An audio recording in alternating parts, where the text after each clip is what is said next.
And there they go. Saichi Mana with expected speed bursts away from the starting gate, and she has the top spot. Delaware Destiny is into the second position. Mizzy's Image is third, and Smoke and Ziva's the early trailer. 3 lengths covers the gals. On the front end, Saichi Mana half a length. Delaware Destiny stays close. Mizzy's Image is third outside of Smoke and Ziva, 3.5 off the pace. And Saichi Mana makes the lead, 22 4/5 the opening quarter, a tight length. From the outside is Delaware Destiny. Mizzy's Image is 4 lengths off the lead, heading into the turn, and Smoke and Ziva's being pushed on, trying to keep up. Saichi Mana with the advantage, a length and a half. Delaware Destiny still close. Saichi Mana still with the lead, opening up a length and a half for 2. Delaware Destiny comes under pressure. She cannot stay with Saichi Mana. Smoke and Ziva tries to rally along the inside. Mizzy's Image is a little even paced. It's all about Saichi Mana in the opener. She's the one to overhaul. She has discouraged Delaware Destiny. Smoke and Ziva is currently third, and Mizzy's Image was never involved, and Saichi Mana has led the entire trip. Saichi Mana is a gate-to-wire winner of our Tuesday opener. Smoke and Ziva has rallied into second, and Delaware Destiny and Mizzy's Image. The barn of Tina Chamberlain, owner-trainer. Second race is clear of change. No changes, race 2. Post time in 22 minutes at 1:08.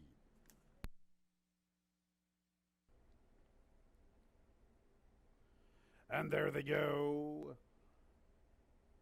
Hey, Red shows pace. Competition Queen is there. One Tick Lady wants to go. Miss Ross in a prominent position. Wish for Magic, 5 across the racetrack. I Am Sam Samurai gets a nice trip. As One Tick Lady now emerges as the quickest of all. Lovely Honors the last of all. One Tick Lady, the quickest of all, a length and a half to Hey Red. Wish for Magic from the top shelf covering Competition Queen, who was outside of Miss Ross.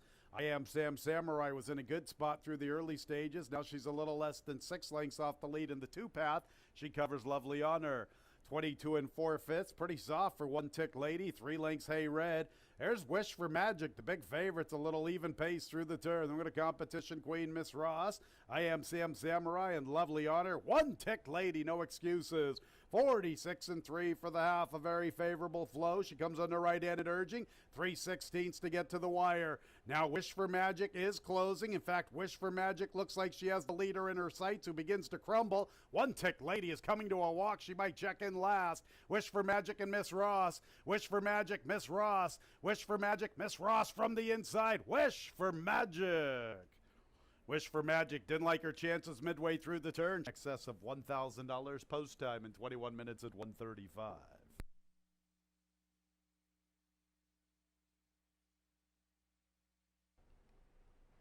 And there they go. Not a bad start considering. Looks like Joel Cruz might have lost an iron or two. So Sailor's Treasure, who had all the pre-race theatrics, all sorts of issues coming out of the gate, looks like Cruzy's back in the saddle. All right, let's start it here at the 7/8. Good as a place as any. Hot Possibilities on the lead from Sailor's Treasure. Coup de Parte's up close. Double Dot comes away in fourth, then Alexacrat and Bella Bay is the last of 6. A big long shot. Hot Possibility on the lead. Hot Possibility 33 1 on the board, dictating the terms. Better than 2 lengths. Sailor's Treasure inside Coup de Parte. Double Dot is fourth, up close to the action. Double Dot wants to go. She's eager. Dino wants her to sit chilly. Alexacrat's in the 5th position, and Bella Bay's the last of all. 5 lengths covers the group. Hot Possibility, 3 immediate pursuers. Sailor's Treasure, Green Silks, Coup de Parte, Pink Silks, Double Dot, the Blue Silks along the inside. Bella Bay's getting closer from the back marker. Alexacrat now relegated to the rear. 24 4 the opening quarter, 50 2/5. Hot Possibility, Sailor's Treasure, Coup de Parte, 3 wide pressing. Bella Bay with a big circling move. Double Dot continues to want to go. Double Dot now has some room along the inside, and here comes Double Dot and Bella Bay. Bella Bay a little wider. Bella Bay to tackle. Hot Possibility. Double Dot's had not the best of trips. She's in a tight spot from the rail. Can Dino squeeze her on through? Double Dot from the rail and Bella Bay from the outside. These are the 2, and Double Dot just might be the one, but it is Bella Bay with the lead. Bella Bay and Double Dot. Bella Bay, Double Dot along the inside. Bella Bay, the leader at the 8th pole. Double Dot is second. It's Bella Bay. Double Dot from the inside. Bella Bay. Double Dot's going to make another run up the rail. Bella Bay and Double Dot. Bella Bay, Double Dot. Who's it going to be? It's Bella Bay. A double for Ilmar Loiza. Bella Bay from Double Dot, then Alexacrat and Hot Possibility. 7-2 double, $14.80. The Fillies and Mares N2L, $5,000 pick 3, 472, $6.75. Let's get out of that condition. And there they go. Rush On By and Avid Sukanori begin the best. Allure Fortune fires into third. Isle Storms from her outside, then Twice Smitten. And A Life That's Good is the last of all. So on the front end, it is Avid Sukanori. Allure Fortune is showing pace from the rail. Isle Storms up close, so too is Rush On By. Now one from the outside. Twice Smitten's the widest of all. A Life That's Good is in touch. 3 lengths covers the group. Allure Fortune, Avid Sukanori, Rush On By, 3 abreast heading into the turn. About a length and a half or 2 to Isle Storm. A Life That's Good, splitting runners, trying to close in after the top 3. Here's A Life That's Good with momentum through the turn. Twice Smitten now at the back. In the meantime, Rush On By has come away with the lead. Allure Fortune stays with her. Avid Sukanori retreats. Isle Storm tries to re-rally from the rail. Far outside, A Life That's Good. Twice Smitten's at the back. Rush On By is the one to come and catch, turning for home. Allure Fortune shifts ground into the 2 path. A Life That's Good now is a little even paced outside of Isle Storm. Rush On By under left-handed urging. Allure Fortune trying to come and get her. A Life That's Good taking her sweet time to join the fray. Here is Allure Fortune. Allure Fortune from Rush On By, A Life That's Good, and Isle Storm 4. 2-1 pick 3, $10.40. Early pick 4 combinations, $23.50. 1, 3, 4 with 7 with 2 with 1. Fifth race will start our for his second winner. Comfortable Cat to the outside. And there they go. And Comfortable Cat is showing good early pace like she used to once upon a time. Gonna be Morgan from the rail. These are the 2 quickest. And Stony Braxton's gonna sit a beautiful trip from third in behind the 2 leaders with 2.5 to find. And she's about 2 lengths in front of Beyondell, who races with Passion Police. And the early trailer is Chillin' with Friends. So a good pace battle up front between Gonna Be Morgan and Comfortable Cat. They mix it up, separate themselves nearly 4 lengths. Stony Braxton joined by Beyondell. Length and a half to Passion Police. Another 2 lengths to Chillin' with Friends. Gonna Be Morgan a little quicker than Comfortable Cat. Here comes Beyondell. Boy, she is traveling beautifully. Maneuvered into the clear, 3 wide, a big powerful stride, and she's the one to recognize at the quarter pole. Beyondell. A lot of class in her corner, and she makes the move for the top spot, and boy, she is traveling beautifully. Look at her. Beyondell in hand and all over this group. Jocks looking for competition. There is none. Stony Braxton's into second, and Chillin' with Friends from the back marker into third, then Passion Police. Good-looking victory from Beyondell. Clearly superior. Stony Braxton second, then Chillin' with Friends and Passion Police. Super $20.90. We had a claim out of the 5th. The winner to Beyondell moves to the barn of Rachel Sells. New owner Frank Fumera. To Beyondell was claimed this. And there they go. Busted Credit away just a tad slowly, but what a quick recovery. And she finds the front just like that. Busted Credit. Violentium is going with her. Miss Circular Gal's up close. And here's Stimulus Check racing with Becky's Mission. Willow Grove is the last of 6. Busted Credit with her pace partner Violentium. Violentium has her nose in front of Busted Credit. 2 lengths back to Miss Circular Gal, who races with Stimulus Check. Becky's Mission is isolated in the 5th spot, little less than 5 to find. And she's about 6 lengths in front of Willow Grove. Violentium, Busted Credit there, 1-2. Miss Circular Gal is third. Now Stimulus Check looks like she's a player this afternoon. She needs somewhere to go. She's one from the outside. Can she muscle on through? Yes, she can. And here comes Stimulus Check trying to crash the party. So it is Busted Credit with Violentium. It is shaped up very nicely for Stimulus Check. She's making her move to the outside. Here comes Stimulus Check calling for the lead. Violentium's running a big one. Stimulus Check and Violentium. Stimulus Check front and center. From Violentium, Busted Credit, and Becky's Mission. 5-2 that exacta, $49.80. Trifecta, $30.25. Dollar Superfecta, $121.50. A 2 from Clifton Punch. And there they go, and Clifton Punch wants to go. She is sent to the lead. Big Red Girl is showing pace. That is Key is forwardly positioned, closest to the grandstand. Cheatham Hill comes away running in the 4th spot. Troll Crossing from the rail. Long story short, right alongside Dancing Slippers is the last of 7. On the front end, Clifton Punch. Big Red Girl stays with her. That is Key, is up close to the action in the clear, 3 deep. Troll crossing along the rail, 4th. Cheatham Hill, 3 wide. Long Story Shorts in the 2-path, little more than 4 off the lead. About 3 lengths, or 2.5 or 3. Back to Dancing Slippers. That opening quarter went in 24 2/5. Clifton Punch and Oscar Gomez, a length and a tail to Big Red Girl. Right there with her, that is Key. Cheatham Hill now in the inside. She's along the inside, about 2 lengths from the front, traveling well enough. Long Story Short gets within 3. Troll Crossings going the wrong way to this point. Dancing Slippers still at the tail. 49 1/5. Clifton Punch. Cheatham Hill makes her move 2 deep. That is Key now 4 wide. Big Red Girls in the 3-path. Long Story Short to her inside. 3 to find near the 5/16. Dancing Slippers get a little closer. 6 to make up. Troll Crossing struggling at the tail, and Clifton Punch is the one to catch. That is Key with her wide journeys running a brave one. Cheatham Hill now 3rd. She's a little even pace. Coming under pressure is Cheatham Hill. So here comes That Is Key to tackle Clifton Punch. Clifton Punch, That Is Key. Cheatham Hill's even paced. Up the rail, Long Story Short, That Is Key. And despite her wide journey, she is running a big one. She has opened up. That Is Key. Opening up with ease. That is Key at 7-2. Long Story Shorts into 2nd. Clifton Punch 3rd. And Cheatham Hill 4th. Cents a dollar, Superfecta $317.50. 3-7 double $30.40. 2-3-7 pick.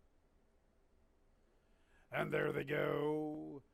Christmas Dinner is showing good speed. Belkaware is there, so too is Coffee Futures.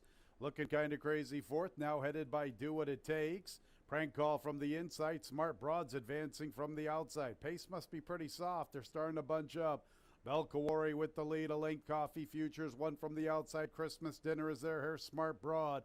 Do What It Takes is on hold. Prank Calls in a tight spot from the rail. Looking kind of crazy. Sit the back. Little less than 5 lengths covers the group. Belkaware, indeed the pace is soft. 23 2/5. Belkaware has the lead. From the outside is Smart Broad getting within a neck. Prank Call is 3rd. Now she has racing room along the rail. 2 to find past the 5/16.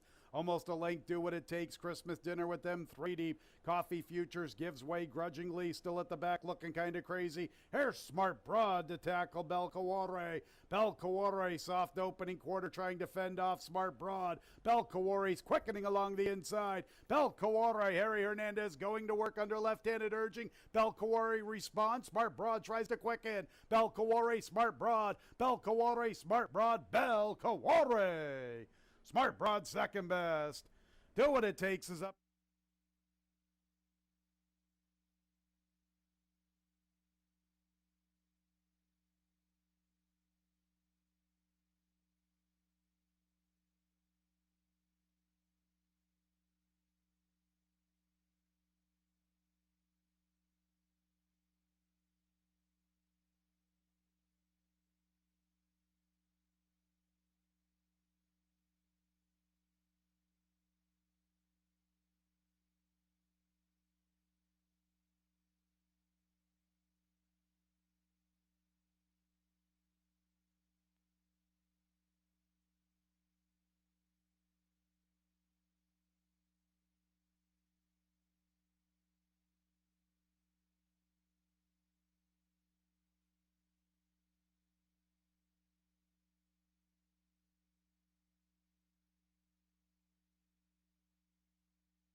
Good morning, ladies and gentlemen. Welcome to Finger Lakes Gaming and Racetrack. At this time, please rise for the playing of our national anthem.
Pleasant good morning, ladies and gentlemen. Welcome to Finger Lakes Gaming and Racetrack. First post at 12:15. 8 races. Right now, the racetrack graded good.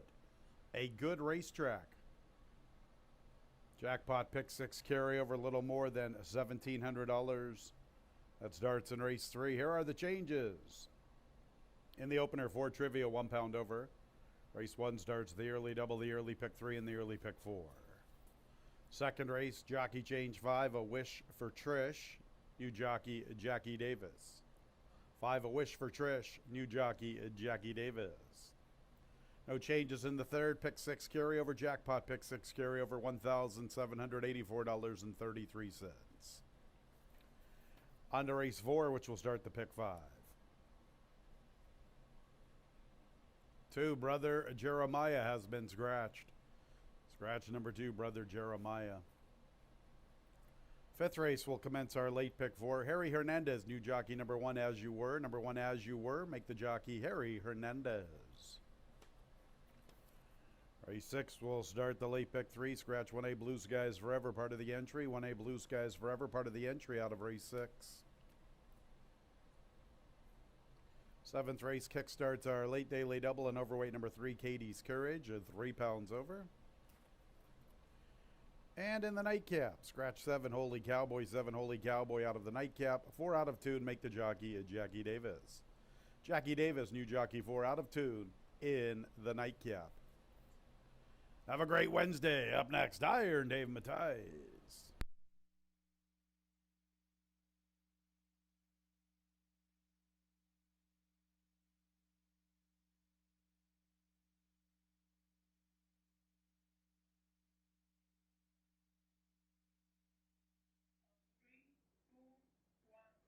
I'm David Tice here, Finger Lakes Gaming and Racetrack. Well, we got some rain last night, so we are going to start off as good. I mean, it does look nice out there now.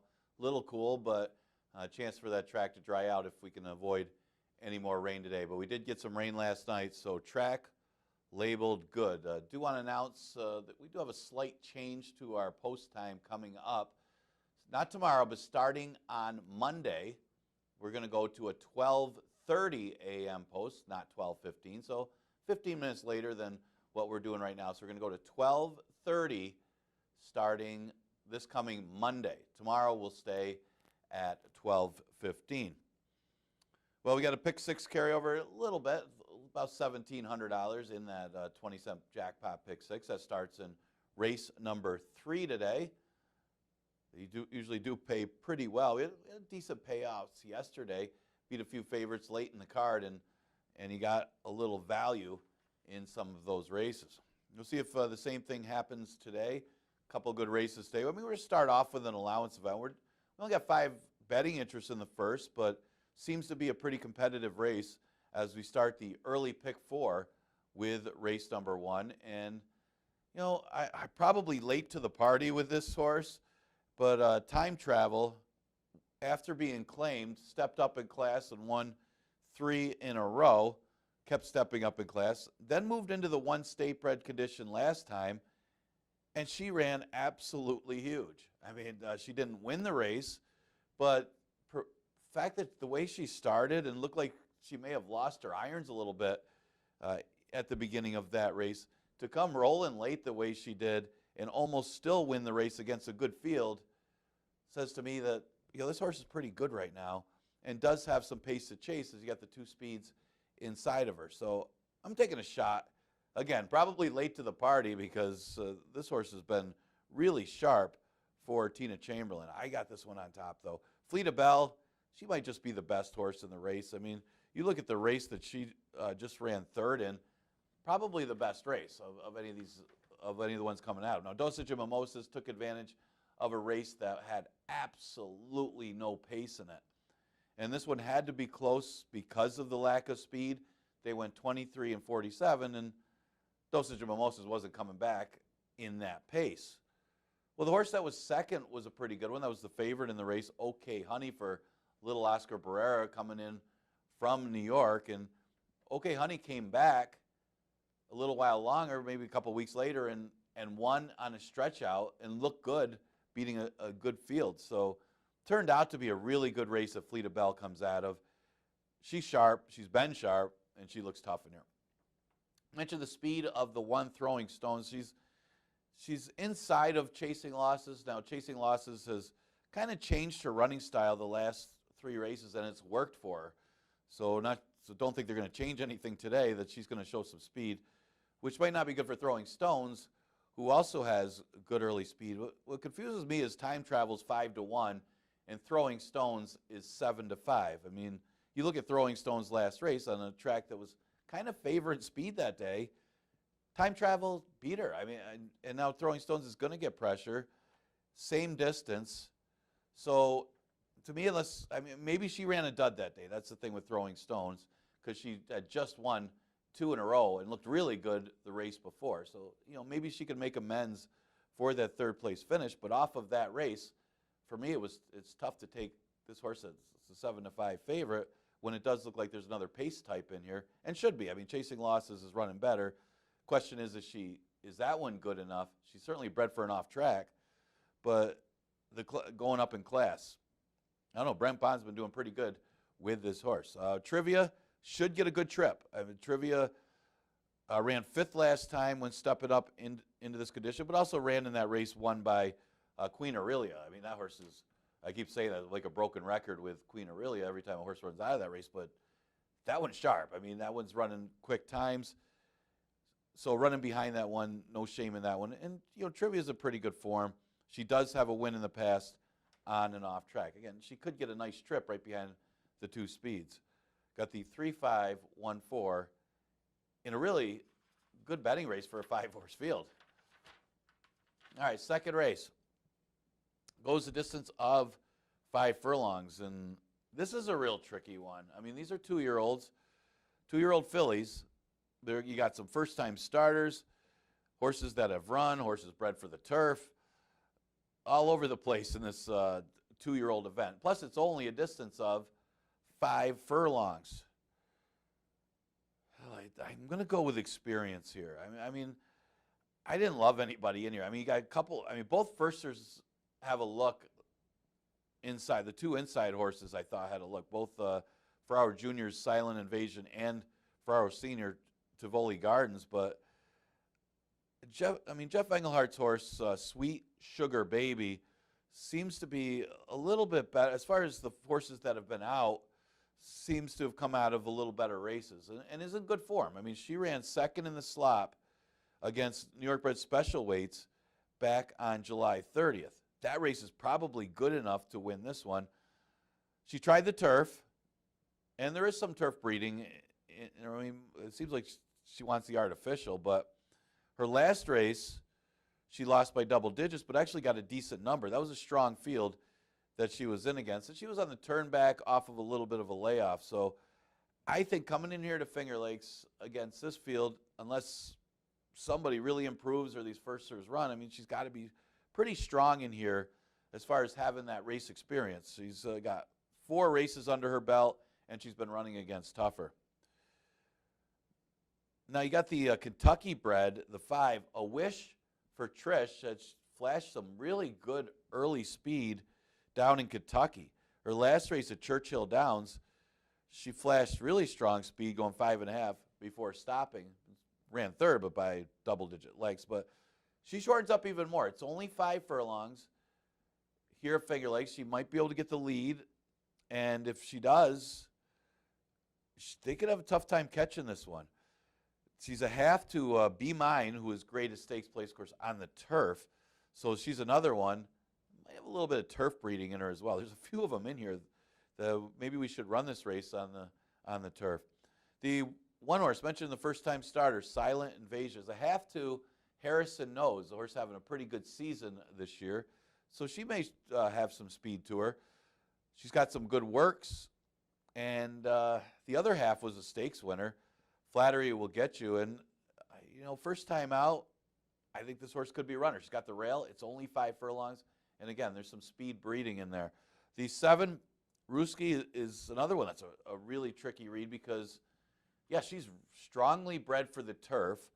All 3 of her career races have been on the turf. One thing you do say is the dam was stakes place on the dirt. One of the races she did at the board in a dirt race. But overall, this horse is really well bred for the turf. So what do you do with Ruski? Her form is good, though. I mean, as far as her numbers, she could win in here. So, and it is strong. You got the good connections, and Jeremiah Engelhardt, who's very good with 2-year-old fillies.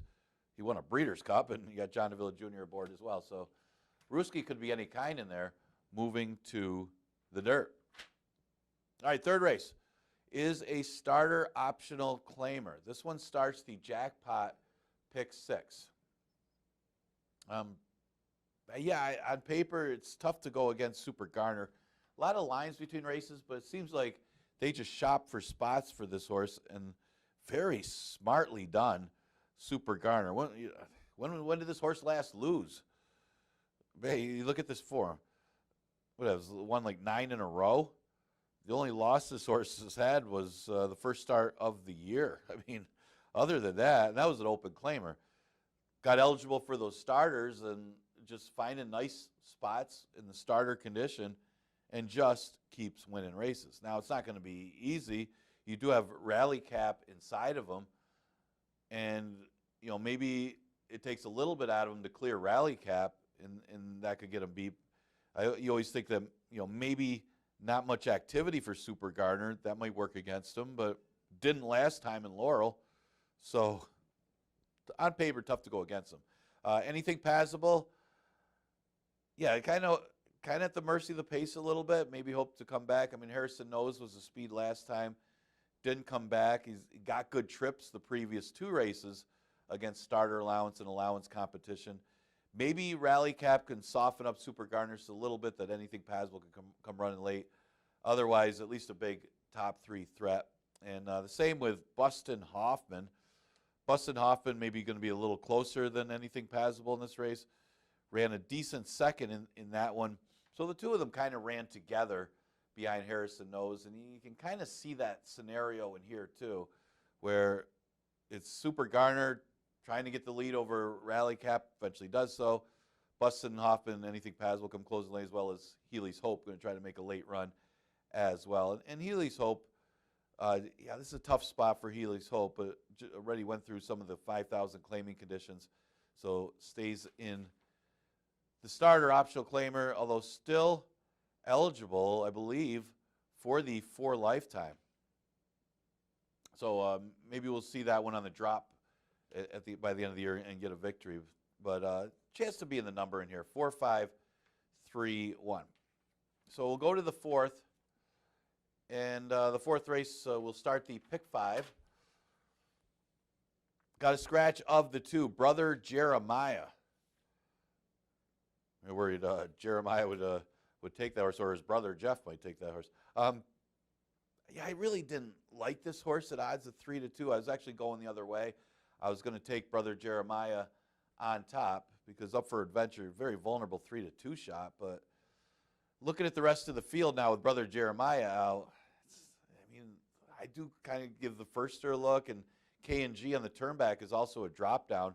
But Up for Adventure drops slightly here from the special weight to the 11-9, and that might be good enough to get the victory. Now, he's had his chances against the special weights, and the numbers aren't overwhelming for Up for Adventure. Kind of trying to talk myself out of the horse at 3-2, but it's just kind of one of those things where, all right, if you don't like this one, who do you like? I mean, I did like Brother Jeremiah to win this race, but I'm going to go with Up for Adventure on top now.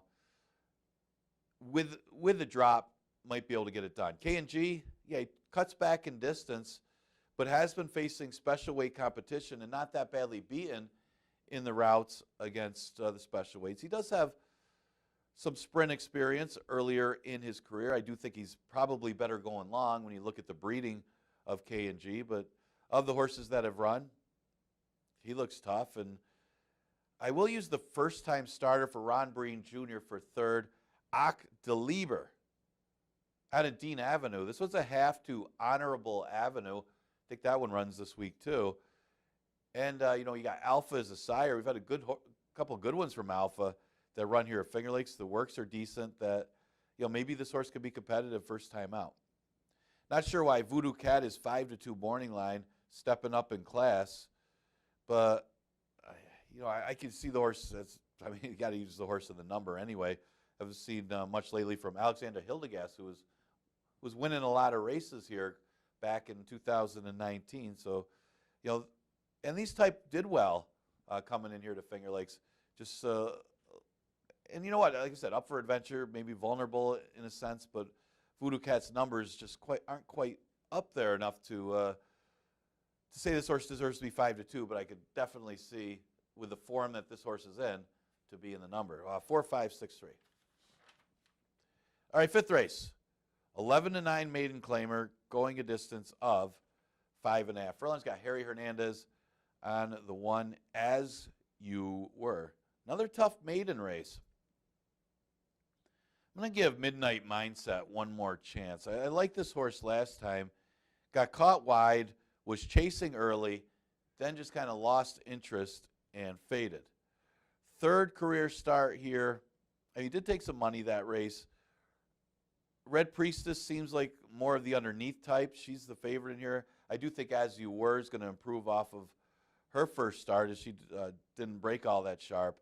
But I do think Midnight Mindset does have some speed. She didn't make the lead last time. I think she's got enough speed to be out there with a pace this time, and that could make a difference instead of being a couple lengths behind trying to chase that leader. I'll use her on top. The 4, Red Priestess, you can't really knock the horse for anything. She's knocking at the door. 3 straight top 3 finishes for Red Priestess. No real excuse in the races. Maybe just getting beat by better horses. I mean, Ms. Penelope Pitstop would beat this field. So you kind of look at it that way. That one came back to beat winners. Fastel kind of got alone on the lead in her other race. So there's some things to like Red Priestess, and maybe she could break through today. I'm going to use her for second. The one horse, As You Were, she could improve off of her first career start. Like I said, she didn't break all that sharp. Never really in it, just kind of ran evenly to be fourth. I mentioned Harry Hernandez is on. I mean, Tammy Piermarini, before the running of the first race, was injured during the loading process. So we hope the best for Tammy. It's early yet, so I don't really have full information on her injury right now, but hope she's doing well after that occurrence. It's always scary when that happens as they're loading the horses, and hope to hear that she's doing fine.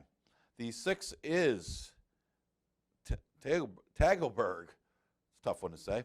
First-time starter for Chris Engelhardt and Purple Haze Stable, who have put out a lot of winners here at Finger Lakes. Really good works. I mean, that 35 and change work kind of stands out. One of the things is, I mean, this horse only costs $1,500 as a weanling. I mean, Chris Engelhardt, the dominant trainer here over the years, obviously a leading trainer here at Finger Lakes. One thing that he doesn't have a high percentage, I think I mentioned this earlier in the year, he takes his time. I mean, they don't always win first time out. He's only 6% with first-time starters, and I remember that firster winning earlier this year. 5416 in a good maiden race. All right, sixth race, scratch the 1A, Blue Skies Forever. Going to lean towards the 3. What are you doing now?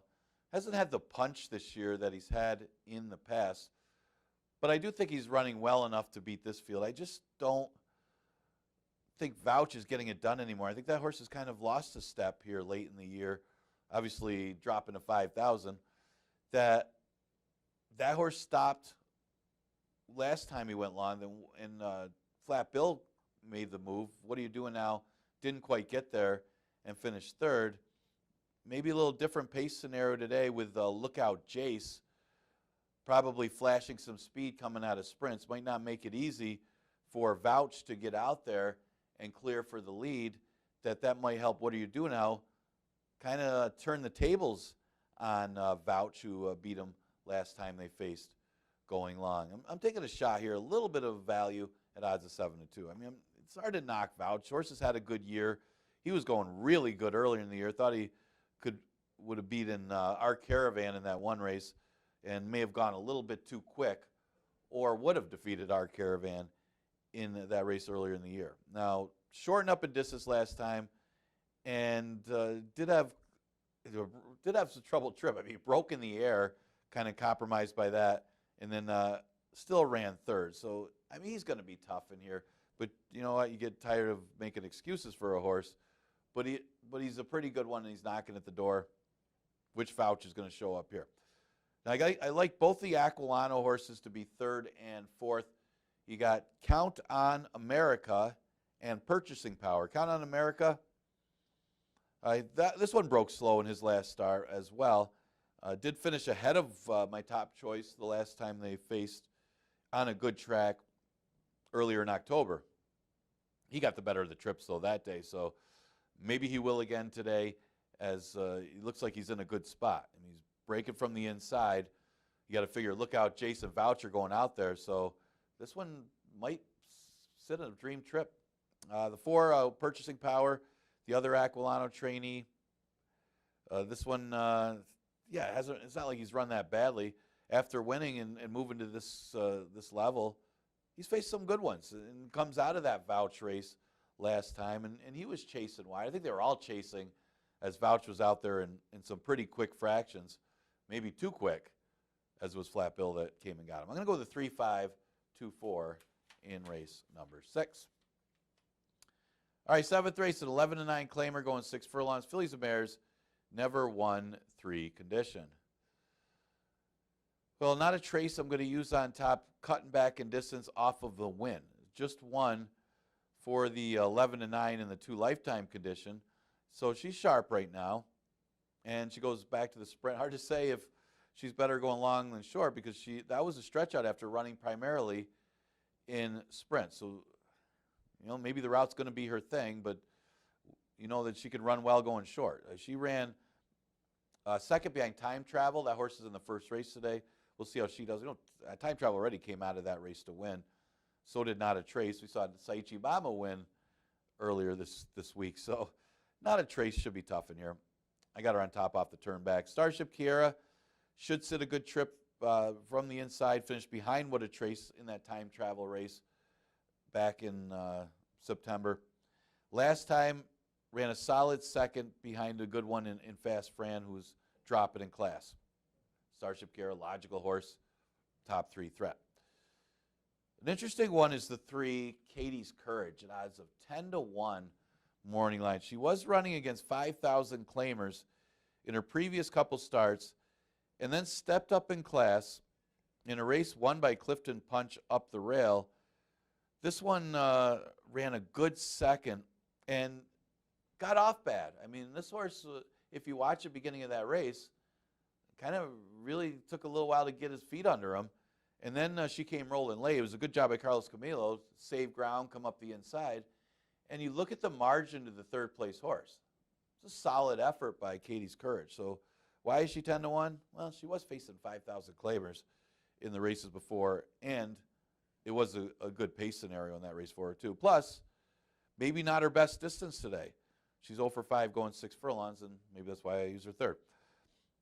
I'm going to throw in a little bit of a price for fourth as well. Do You Know Who I Am, who may have gotten the worst of it in the sense that she was caught wide chasing a little bit in that last race after dropping in class from the allowance level. I thought she actually ran good, running evenly, chasing that pace.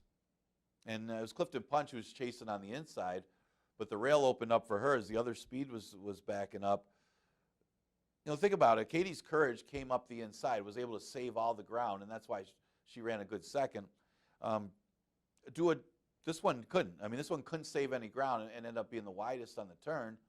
It might cost her a little bit. She ended up fourth. The problem is she's in a position that could happen again with the same kind of trip from that sixth post. 5-1-3-6. All right, eighth race. Scratch the 7. Got a late scratch. Holy cowboy. You got Jackie Davis on the 4 out of tune. And that's actually where I went as my top choice in this 5,000 maiden claimer. Getting the class relief here. Was running at the 11-9 level in most of his starts. Stepped up last time against a really tough field and cost himself any chance when he stumbled at the start anyway. We'll draw a line through the last race, and if you do, this horse hits the board almost every time against the 11-9. So how can I not like this horse for 5,000? Well, I guess the wild card could be the turf horse, Night Spot. How does this horse do on the dirt? We know that he can run on the turf, even though his form's not great. He's never hit the board in any of his starts. He does have the one start on the dirt. It was on an off track in his debut in an off the turf event in the slop. Was in the race for a while before fading. Keep in mind, those are much tougher horses. This is a huge drop in class. I mean, I know Out of Tune is dropping, but this is a significant one and could wake up in a big way, dropping big time.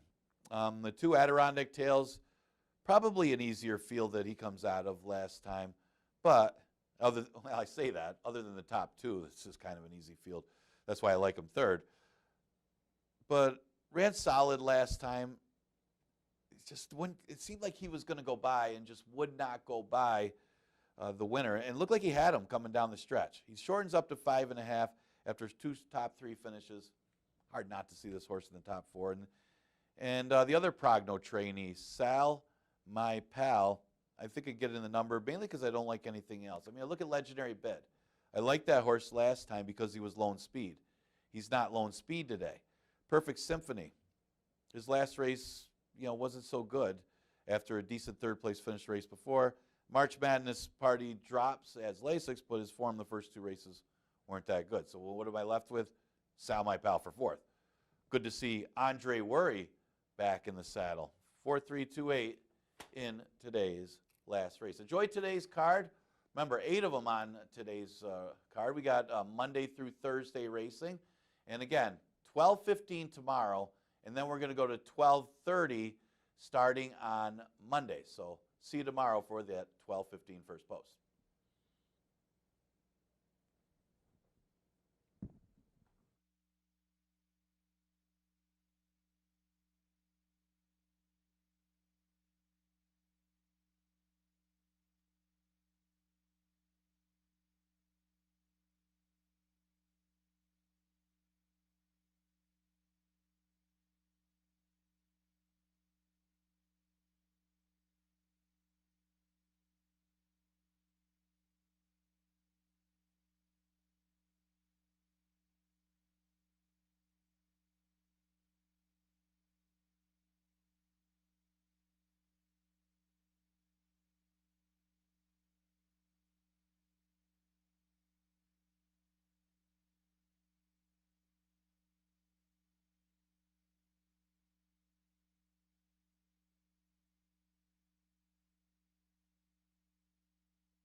Race 1, field of 5, 4 fillies, 1 mare.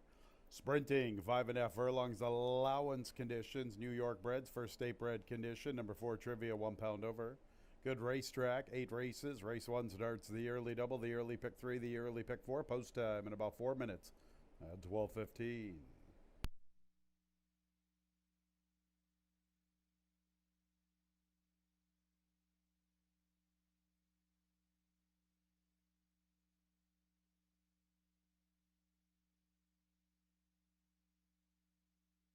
There's the field. Number 1, Throwing Stones. Oscar Gomez, big favorite, 3-5. 2 is Chasing Losses. Wilfredo Rohina. Next will be number 3, Time Travel. Jackie Davis.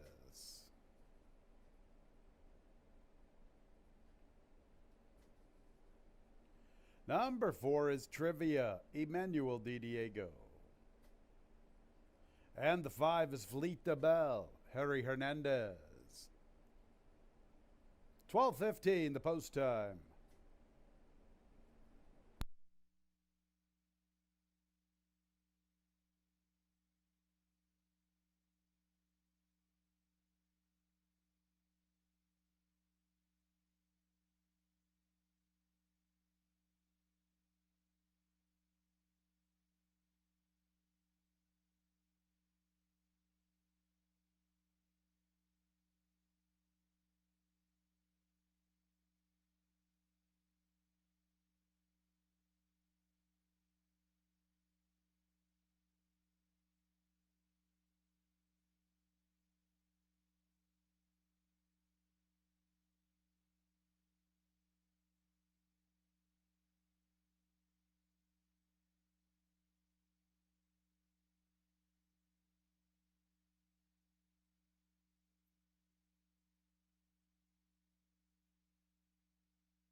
One minute, post time in a minute.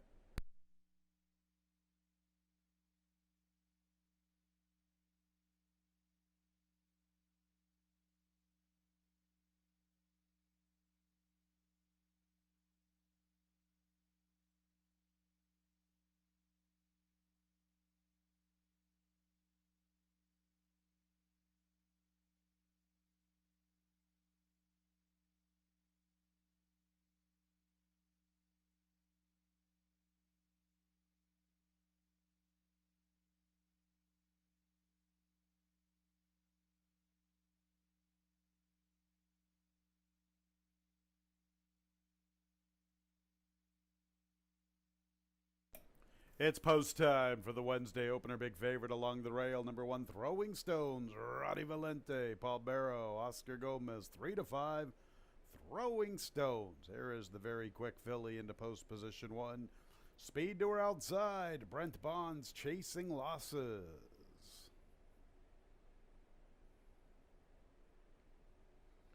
Tina Chamberlain's Time Travel. Carl Buer's Trivia will be next. And Jan Stables of Fleet the Bell. Throwing Stones at 4-5, Fleet the Bell at 2-1.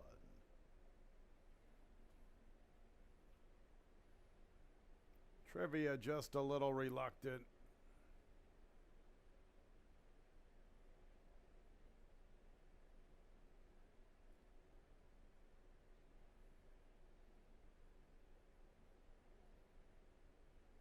Fleet the Bell, the last of 5. Roddy Valente's Throwing Stones at 1-2. Ready for the opener. And there they go. And Time Travel had a very awkward beginning. She is the distant trailer. Throwing Stones begins the best. Chasing Losses, her expected pace partner, applies pressure. Fleet the Bell third, covering a Trivia. Time Travel with that awkward beginning. She is the distant trailer. Throwing Stones is a little quicker than Chasing Losses, about a length advantage. 2.5 lengths, Fleet the Bell covering Trivia. Long ways back to Time Travel. 22 2/5 for Throwing Stones, the favorite. Quicker than Chasing Losses, still better than a length. Trivia from the inside, Fleet the Bell from the outside. Time Travel at the back. And Throwing Stones is the one to catch in the opener. Trivia inches a little closer up the inside. Chasing Losses begins to retreat. Fleet the Bell tries to close, and Time Travel made a mess of the start and has not recovered. And Throwing Stones is running big this afternoon. She has put away the other speed, Chasing Losses. She is clear at the 16th. Fleet the Bell finds her stride late. Throwing Stones with the advantage. The wire favors Throwing Stones, and she hangs on from Fleet the Bell, who really took off past the 16th. Trivia third, then Time Travel and Chasing Losses.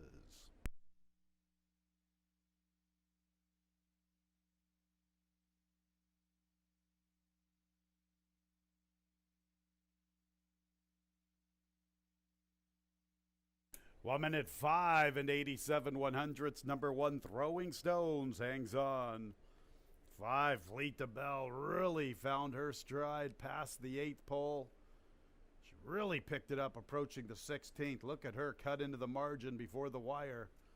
But 1, Throwing Stones gets there just in time. 5, Fleet the Bell, good effort in defeat. 3rd place 4, Trivia. 4th place 3, Time Travel. Once again, that running time, 1 minute 5 and 87/100ths.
The opener is official. Entering the winner's circle is the 1, Throwing Stone. She is a 3-year-old at Chestnut Filly. That's 3 out of 4. She's by Bustin' Stones out of the damn Pincelada. Owned and bred in New York by Roddy Valente, winning trainer Paul Barrow, winning jockey Oscar Gomez.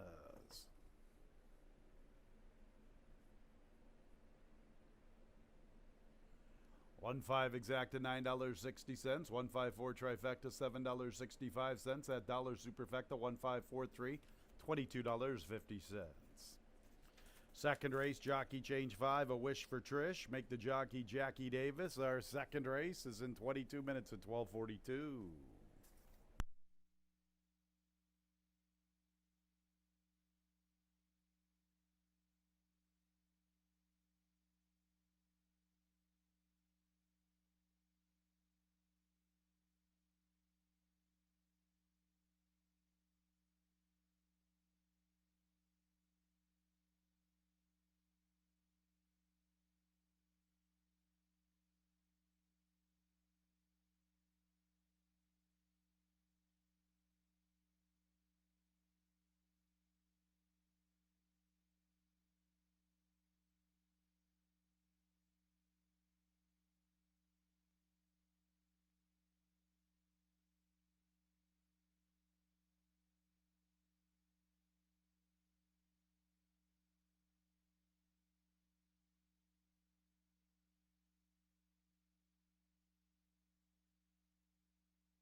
All right, horses are entering the paddock for race number 2, and first race won by Throwing Stones, able to slow it down a little bit at that half with 46 and change after the 22 first quarter, as Chasing Loss is not really aggressive in there, and was able to hold off Fleta Bell. Oscar Gomez gets that victory for Barrow to start us off as a short price.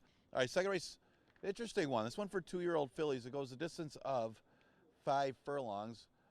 You got 7 betting interest, couple 2-to-1 shots in here right now. You got Sweet Sugar Baby at 2-to-1 and Ruski at 2-to-1. Now, Sweet Sugar Baby, this one cost $40,000 as a 2-year-old, has had 4 career starts. Her best race was a good second place finish against maiden special weights in the slop at Saratoga. And her last race wasn't that bad either.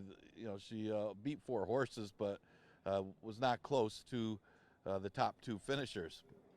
Still, much tougher competition in those races. She's out of a dam. Her only win was on the artificial surface, but overall pretty decently bred, and that experience edge might help her here. She's at odds of 2-to-1. The 7-horse is Ruski. Ruski, bred for the turf and has been running on the turf, so it'll be interesting to see how she handles the dirt today. Now, the dam was bred for the turf too, but the dam did have a race where she was stakes placed on the dirt, so wouldn't be surprised if this one did take to it. Does have some good numbers on the turf the last couple of races, so if she can bring that form to the dirt, she's going to be awfully tough in here. And she is getting placed right now, the lukewarm favorite at 2-to-1. And there's a speedy horse in Wish for Trish, who should like this competition a little better too. She was claimed for $30,000 at Churchill Downs back in September. Another one that's well bred for the turf, or decently bred for the turf, but she's a half to B mine, was graded stakes placed on the turf, but she's also got some good breeding for dirt as well. And the big thing is speed, and it is only 5 furlongs. And if she flashes that kind of speed today, going 5 furlongs, she could hang on a lot better, especially if she can make the early lead. She's at odds of 3-to-1. Got a couple first-time starters inside. You got Silent Invasion for M. Anthony Ferraro and Tivoli Gardens for Mike Sr. Now, Tivoli Gardens getting a little more of the play of the two, but this one bred more for distance. The dam was a stakes winner. This is the second foal out of that dam, and the first one was a horse that ran here, La Grosse Bill, who all wins were in the route. I think had 4 victories. They were all going long. Now, this one's by Shackelford, so pretty good breeding out of a dam by Giants Causeway. You would think that this one would be awfully good on the stretch out. Might be good today. The one Silent Invasion's got really nice works. Silent Invasion is a half to Harrison Nose, a horse that's got some speed and just won recently here. The other half is Flattery Will Get You, who was a stakes winner. So this one could be any kind and could be a runner first out. A little cold on the board right now at odds of 8-to-1. That's a few of the horses getting some play in a very interesting 2-year-old filly race. Short distance of 5 furlongs here. Exacta Tri Super, Daily Double, and Pick 3 starts in this race.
2-year-old fillies, race 2, maiden special weights, 5 furlongs, 5, a wish for Trish, make the jockey Jackie Davis.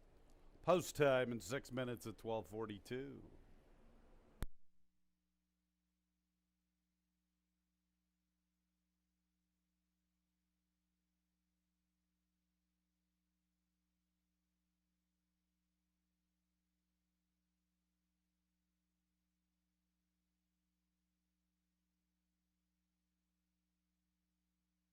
Here's the field. Number 1 is Silent Invasion. Silent Invasion with Luis Perez, one of 3 debutantes. Younger sister to Harrison Knows, Silent Invasion. Here's the 2, Tivoli Gardens, Harry Hernandez. Or Tivoli Gardens. I better do some reading here. Number 3 is Midmon, Jose Baez. Next will be the 4, Sweet Sugar Baby, Andre Worry. 5 is a wish for Trish. Jackie Davis picks up the mount. 6, Decent Exposure. Wilfredo Rohina, 1, 2, and 6 all debuting. And the 7 is Ruski and John Davila Jr. 2-year-old fillies, our second race in about 4 minutes.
One minute, post time in a minute.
It's post time for the second race. 2-year-old fillies maiden special weights. Number 4, Sweet Sugar Baby at 2-1. The 5, A Wish for Trish, also 2-1. As is the 7, Rooski. 3 2-1 shots on the board. 7, Rooski is the current favorite. Silent Invasion, Tivoli Gardens. They're the first 2 in. 2 of the 3 debutantes. Decent Exposure, the 3rd of the debutantes. One of the long shots, Midmon.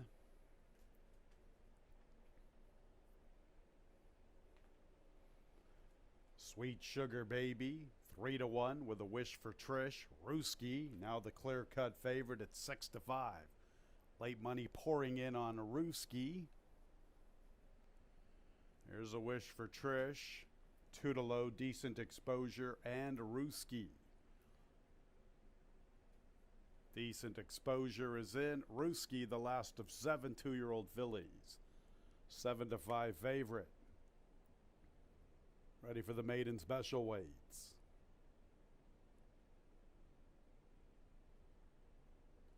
And there they go. Tivoli Gardens away quickly. Also there races Midmon. Silent Invasion is showing good speed from her rail draw. Rooski's forwardly positioned from the top shelf, covering A Wish for Trish. Sweet Sugar Baby. Sweet Sugar Baby is about 5 or 6 lengths off the lead, and at the back is Decent Exposure. Silent Invasion is the quickest. Rooski now puts her head in front. Tivoli Gardens is there from between gals. Rooski 3 wide. Silent Invasion from the rail. Tivoli Gardens from between runners. Break of more than 5 lengths to A Wish for Trish. And we're going to Sweet Sugar Baby and Midmon. Rooski's the one to beat, turning for home. Silent Invasion keeps on running from the inside. Going to try to switch into the 2 path, but Rooski has the advantage. Rooski has kicked well clear from Silent Invasion. Up the inside races Midmon, but it's all about Rooski, who opens up with ease. Rooski dominates. Silent Invasion, the best of the debutantes. Then Midmon and Tivoli Gardens fourth.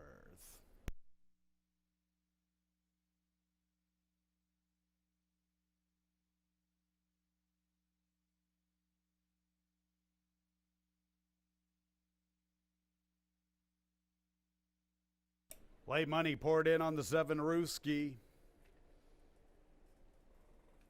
And she did not disappoint at 6-5. 7 Rooski first. Good effort from the 1 Silent Invasion, the best of the debutantes, at least in their initial look. 3rd place, 3 Midmon. 4th place, number 2 Tivoli Gardens. 59 and 74 100ths the final running time. Make sure to hold all tickets.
Second race is official. 7132, 7132, the top of 4 finishers. That exact is $17.60.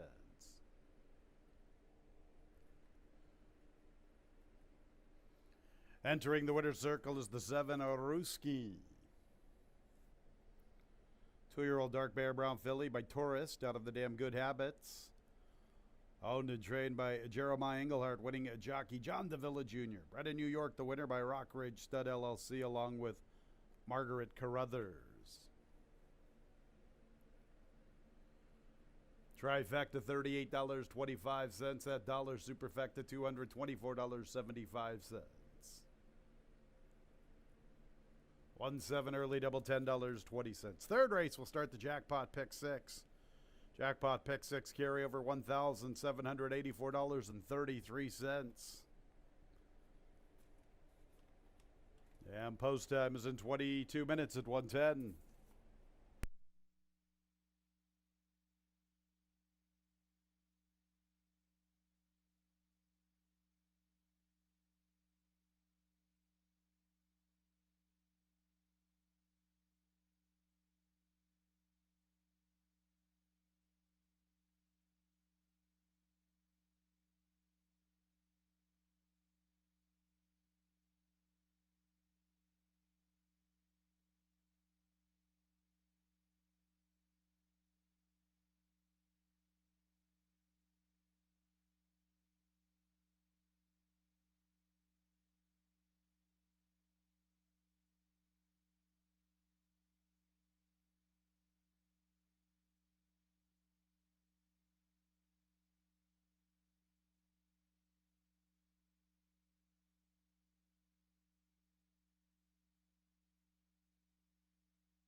We're coming up on race number 3. Impressive effort from the winner, Ruski, going turf to dirt. Didn't matter as that horse easily outfinished those horses. John Davila for Jeremiah Engelhart to start off a pick 3. As the money showed late, but that one really ran to it. A much the best winner in the second. So the third is a starter, an option with an optional claiming tag of $10,000. The starter condition is start for a claim price of $5,000 or less in 2020, 2021, or that optional claiming price of $10,000.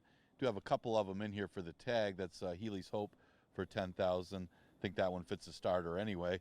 Bustin Hoffman also in for the claiming price of $10,000. Well, you do have a really short price favorite in here in Super Garner, as this horse has been very smartly placed in many of his races. You look at the 9 in a row that this horse has won. They are either in allowance conditions at Charlestown or a couple of the starter optional claimers here, and then most recently found a 5,000 starter at Laurel. So probably shop it for good spots, and this horse eligible for these conditions and keeps winning. Very smartly done, and a very good way to play the game with a really nice horse. So 2 for 2 at Finger Lakes. This horse has become a win machine now, 18 career wins, and looks like if he runs his race, he's going to make it 19. But of course, a lot of time between races over the last 3. He's only had 2 starts since June, but they're both winning ones. Super Garner, see if he can keep it going. He's at odds of 1 to 9. The 5 horse is Anything Passable. If Rally Cap could take anything out of a little bit out of Super Garner, maybe a horse like Anything Passable can come closing. Anything Possible won 3 in a row, going back to when he won the $5,000 condition. And this horse has been sharp. Just really didn't get the pace scenario last time, going 6 furlongs, as Harrison Nose was able to control the pace up front with a lack of pace in there. Maybe they could come back to him a little bit in here, and he could have a shot at the upset. But Super Garner would have to be softened up a little bit by Rally Cap. Well, most of the money on Super Garner. See if he can make it 10 in a row. Exacta Tri Super Daily Double Pick 3, and the Jackpot Pick 6 starts with race number 3.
Third race, starter allowance conditions, optional claiming tag of $10,000, 3-year-olds and up, 5.5 furlongs.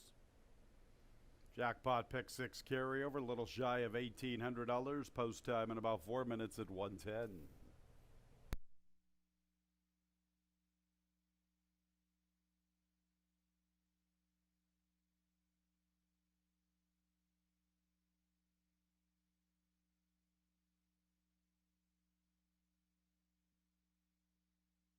Here's the field. Number 1, Healy's Hope, Harry Hernandez. Skipping ahead to the 3, Bustin Hoffman, Luis Perez. 4 is Super Garner. He's the big favorite, gunning for 10 in a row. He's 4-5 with Andre Worry. 5 is Anything Possible, Jackie Davis. Jumping out of line, the 2, Rally Cap, Oscar Gomez, looking for a riding double. Paul Barrow, a training double. Third race starts the pick 6, post time in 3 minutes.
The horses are approaching the starting gate.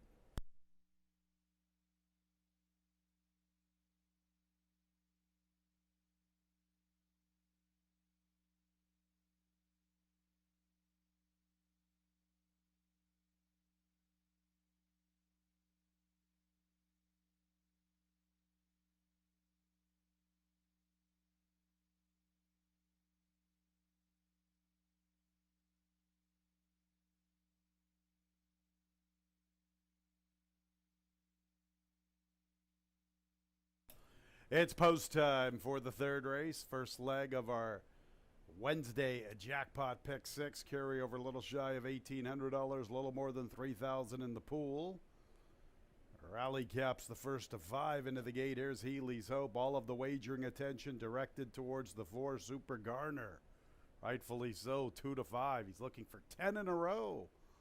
How often do you see a horse with running lines gunning for 10 in a row? Here he is at Finger Lakes, Super Garner. Anything Possible, second choice at 5-2. Pick 6 time. And there they go, and Super Garner comes away in last. So it is Rally Cap on the lead. Super Garner has made a very quick recovery. He fires into second. Bustin Hoffman is third, then Healy's Hope and Anything Possible. Rally Cap has the lead, a length and a half. Super Garner in a beautiful spot. He stalks very intently, getting within a length. Break of nearly 5 lengths back to Bustin Hoffman, a length to front. Anything Possible trying to pick up his stride. At the back, Healy's Hope, 22 1/5. Rally Cap quicker than Super Garner. Super Garner gets within 3 parts of a length. 7 lengths back to Anything Possible with Bustin Hoffman. At the tail, Healy's Hope. Rally Cap's running a big one. Super Garner's being pushed on. He comes under left-handed urging. Rally Cap turns for home with the lead. Super Garner still has a length to make up. Up the inside is Bustin Hoffman, then Anything Possible. Rally Cap. Super Garner. Here comes Bustin Hoffman up the inside. It's Rally Cap and Bustin Hoffman. Bustin Hoffman hits the front. Bustin Hoffman is the winner from Rally Cap. Anything Possible's in a photo for third with Super Garner, then Healy's Hope.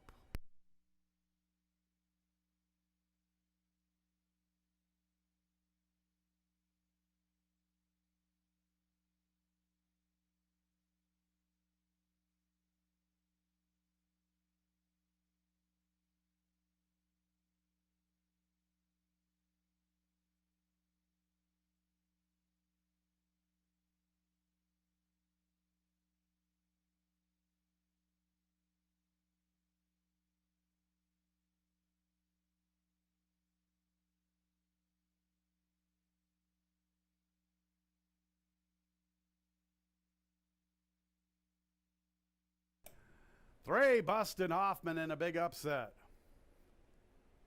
Super Garner didn't get away that quickly this afternoon, and he was in deep water throughout. Could never push on by Rally Cap. 3, Bustin Hoffman made up the necessary ground in the lane.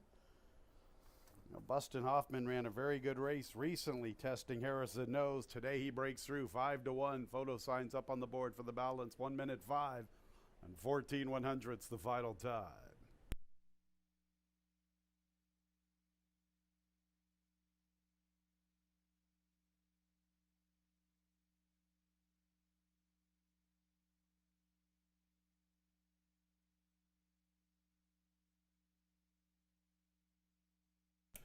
Second place, number 2, Rally Cap. Third place, 5, Anything Possible. Fourth place, 4, Super Garner.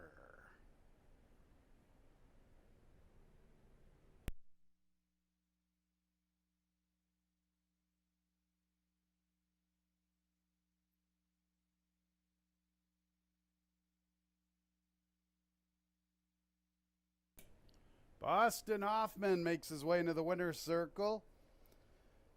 5-year-old Chestnut Gelding by Bustin Stones out of the dam Wallingford. Another one for Bustin Stones on the card. Chris Progno owns and trains. Winning jockey, Luis Perez.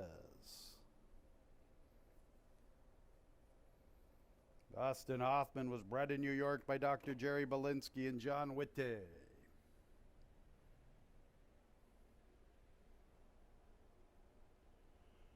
And race 3 is official. 3-2-5-4. Some big show payoffs with Super Garner checking in fourth at 3-2 exacta. $100 even. 3-2-5 trifecta, $55. Dollar Super 3-2-5-4, $169.50. 7-3 double, $40.20. 1-7-3 early pick 3, $33.87. On to the fourth race. We're going fast. Track condition now fast. Scratch the 2, brother Jeremiah. It starts the pick 5.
All right, coming up on race number 4. A little bit of an upset in the third is Super Garner unable to get the lead on Rally Cap, and Super Garner is better on the lead, isn't able to pass horses, so really affected his running, and was able to open up the door for Bustin Hoffman, who ran a big race up the inside under Louis Perez to get the victory for trainer Chris Progno. Congratulations to them. That starts the pick 6 with a little bit of an upset. That horse was heavily bet, and first, you got to give credit to Super Garner's first loss after 9 straight victories. Scratch the 2, Brother Jeremiah in the 4th. It's 11-9 claimer, and look at the board right now. You got a 3-5 favorite in the 4, Up for Adventure. Not overwhelming numbers for this horse, but has been running decently at the maiden special weight level, so it does get a little bit of class relief, drop into the 11-9. Turned back to a sprint last time after running in a couple routes and didn't fare too well in that maiden special weight race, and now we'll drop one more notch, see if that's a winning move here. He's right now at odds of 3-4. The 3, Voodoo Cat, is the new face from Penn National for Alexandra Hildegast. This one has finished second the last 3 consecutive times against a little bit cheaper than these, so he should be able to be competitive against this group with a scratch. And there's some question marks about the first-time starters. K&G is a turn back that Voodoo Cat, if he can step up his numbers a little bit here at Finger Lakes, he could win this race. He's right now at odds of 5-2. This mentioned the 5, K&G. He's a drop down as well. He's been running against maiden special weights. Did run for 5,000 earlier in the year in a sprint, and didn't do too well in that race, but also had a really troubled trip. So the fact that he's been competitive from time to time against maiden special weights should make him tough in here, although it does look like, especially with his breeding, that he might be better with a little more distance. 4-1 is the price on him. There's a couple first-time starters. Actually, the firster that's getting some money is the 1, Pat Pays, for John Salvato. Don't see his name a lot anymore. This one out of King's Tuesday is the first full out of that dam, and that dam, though, was more of a router. Of course, in caustics, they can go short or long, but the dam himself or herself was a router, and you can see the works are a little on the slow side. That maybe this is one you want to watch when he stretches out to go long. That's some of the horses getting some play for the 4th. Again, we start to pick 5 with this race. Scratch the 2, Brother Jeremiah.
Race 4, 3-year-olds and up, maiden claimers, 11 down to 9,000, 6 furlong, scratch the 2, Brother Jeremiah, Racetrack Fast.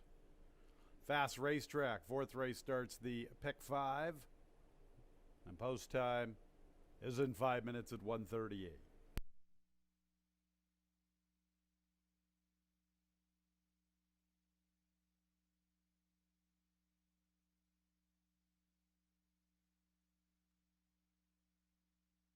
There's the field. Number 1 is Pat Praise, Rudy Ignacio. Scratch the 2, 3 is Voodoo Cat, Michael Davila Jr. Next will be the 5, skipping ahead to the 5, K&G, Wilfredo Rohina. There's the 4, Up for Adventure, big favorite, 3 to 5, John Davila Jr. looking for a riding double. 6 is Octu Lieber, Oscar Gomez. 6 Octu Lieber is debuting along with the 1 Pat Praise. Post time in about 4 minutes at 1:38.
The horses are approaching the starting gate.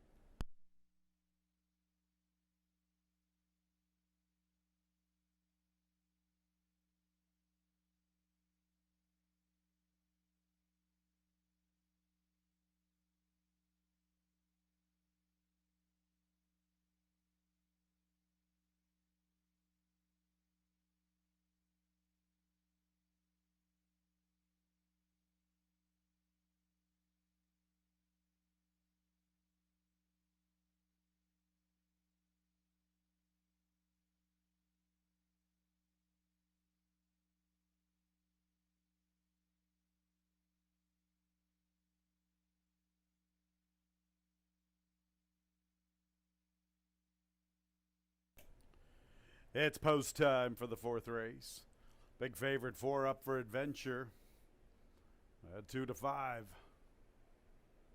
Pat Praise, one of 2 debuters, is the first one into the starting gate. Octu Lieber is also debuting from the outside. Here's Voodoo Cat. Here's the heavy favorite Up for Adventure. Next will be a K&G. Voodoo Cat, second choice 4 to 1. K&G, third selection 5 to 1. Octu Lieber is the last of 5 to the outside.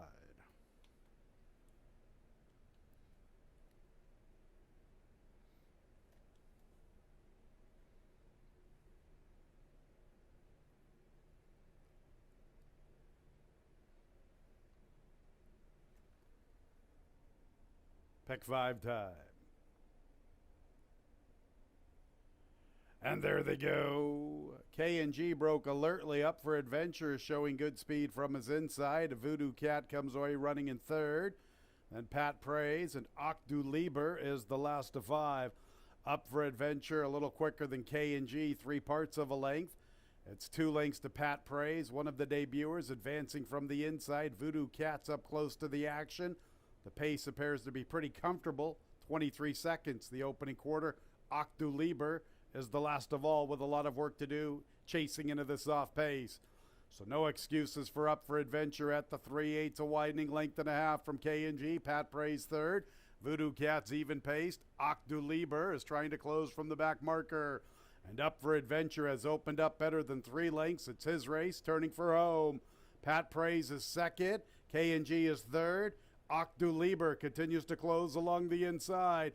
Up for Adventure. He's the leader approaching the 8th pole. Octu Lieber has come from last. He's going to fire into second inside of Pat Praise. There are no threats to Up for Adventure. It's a riding double for John Davila Jr. Up for Adventure all the way. Little erratic before the line. Octu Lieber, a good effort in defeat, second best. Then Pat Praise and K&G fourth.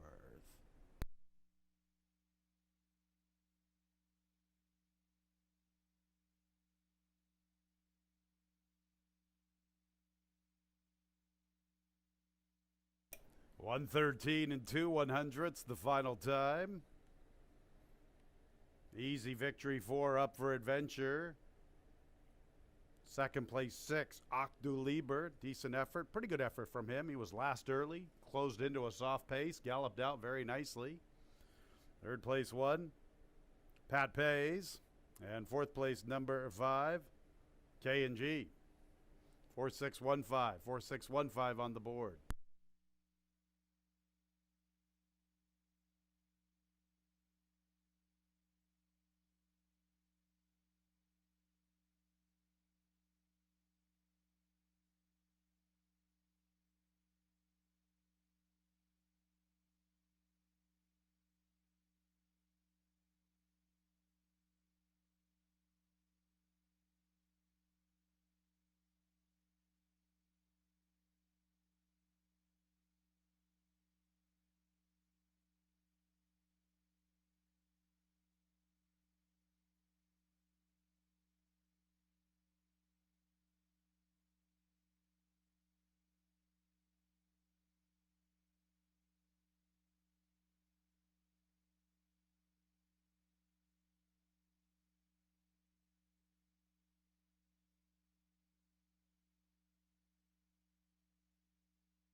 And race 4 is official, 4615. 4 Up for Adventure first. Second place to the 6, Octu Lieber. Third place to the 1, Pat Praise. No relation to Pat Praise. I think I left my reading skills at home this afternoon. Fourth place 5, K&G. 4615, 4615 on the board. That trifecta, $30.75. Dollar Super, $132.25. Entering the winner's circle is number 4, Up for Adventure. A 3-year-old Bay gelding by Upstart out of the Damn Literary Lady. Owned by My Purple Haze Stables, winning trader Chris Engelhardt, a riding double, John the Villa Jr., New York bred here by Rodney Zweigart.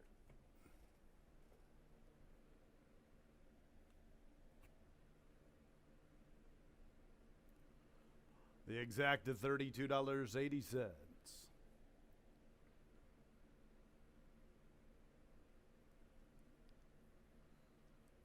3-4 double, $24.40. 7-3-4 pick 3, $11.65. Early pick 4 combinations, $44.25. On to the fifth race. Harry Hernandez, new jockey number 1, As You Were. Our fifth race is in 24 minutes at 2:08. It starts our late pick 4.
in the paddock for race number 5, and up for adventure.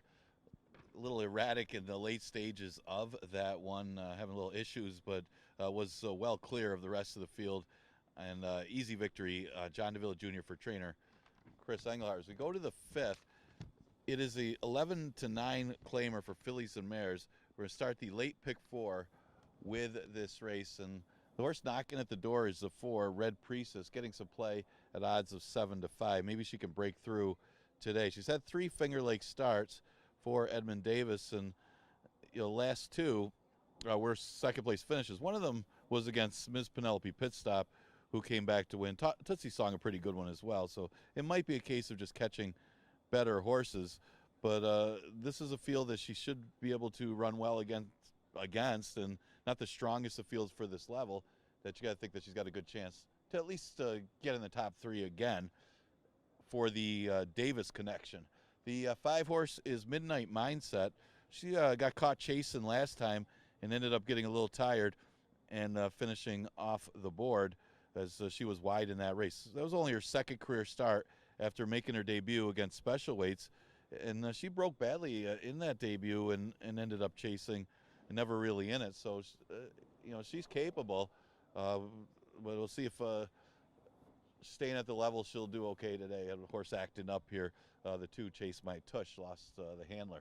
The 6 horse is first time starter for Chris Engelhardt, Tangoberg, who only cost $1,500 as a weanling, but does have some good work. So this will be a nice payday for the owners if she can win first time out, as didn't pay a lot for her. But you notice the bullet work, 35 and change that comes out at you back in October. The 1 horse is As You Were. Had a kind of a troubled trip, a bad start in her Finger Lakes debut, and it just kind of ran evenly in that race as well. She's got some room to improve, and picks up jockey Harry Hernandez for the mount. 10 minutes to post for race number 5. We start the late pick 4.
Today's fifth race, 6, 3, and 4-year-old fillies, maiden claimers, 11 down to 9,000, sprinting at 5.5 furlongs. Number 1, As You Were, a jockey change to Harry Hernandez.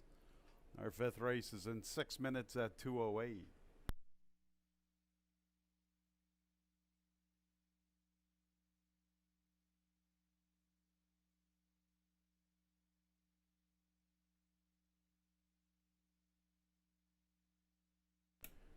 Let's meet the field, beginning with number 1, As You Were, and Harry Hernandez. Next will be number 2, Chase My Tush, Emmanuel Di Diego. 3 is Majestic Clarice, Rudy Ignacio. One of 2 debutantes. 4 is Red Priestess, the favorite at 2-1 with Jackie Davis. 5 is Midnight Mindset. Second choice 5-2, Oscar Gomez looking to team up with Paul Barrow once again. And the second of the debutantes is the 6, Tango Berg. John Davila Jr. looking for 3, Chris Englehart looking for a training double. Our fifth race in 5 minutes at 2:08.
Two minutes, post time in a couple of minutes.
Post time in a minute.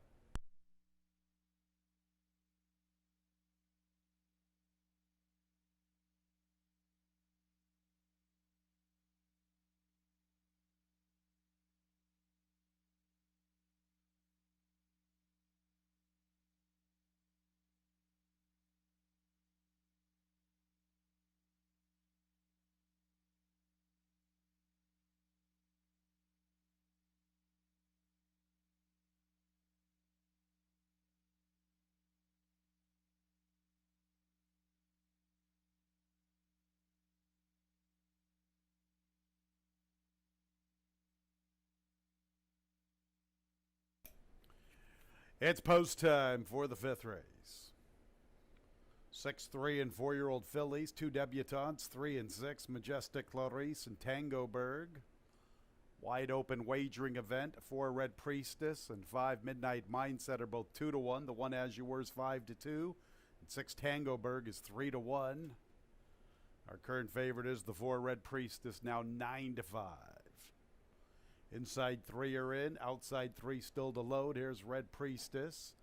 Midnight Mindset, Oscar Gomez and Paul Barrow looking to get back to the winner's circle. They captured the opener with Roddy Valente's Throwing Stones. There's Tangoberg, John Davila Jr. looking for 3. Chris Engelhardt of My Purple Haze Stables looking for back-to-back. And there they go. As You Were away a little slowly. Midnight Mindset begins the best. From the outside, Tangoberg's quicker than all. She'll pick it up in her initial look. Tangoberg looking to cross the face of the field. Midnight Mindset is second. She races with Majestic Clarice. Chase My Tush is up close to the action from the rail. Red Priestess is about 5 or 6 lengths off the pace. Another length and a half for 2 to As You Were. Quick opening quarter, 22 1/5 from the debuting Tangoberg. Nearly 3 lengths midway through the turn from Midnight Mindset and Majestic Clarice. Now Red Priestess is beginning to take off. She's finding her stride, good-looking stride at the quarter pole, 3 wide, and she looms a big-time threat with her wide journey. And As You Were is beginning to close to the far outside. So Tangoberg still has the lead. Now Red Priestess gets within 2.5 at the 8th pole, coming under left-handed urging. As You Were from the far outside. Tangoberg still with the lead. Red Priestess has flattened out just a bit. As You Were now making a late charge for second. The wire favors Tangoberg, and she hangs on. As You Were is up for second, then Red Priestess and Midnight Mindset.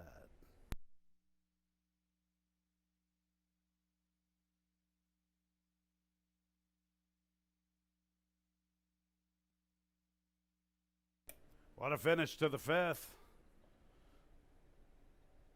Tangoberg trying to hang on from As You Were and Red Priestess. 1 minute 7 and 42 100ths the final time.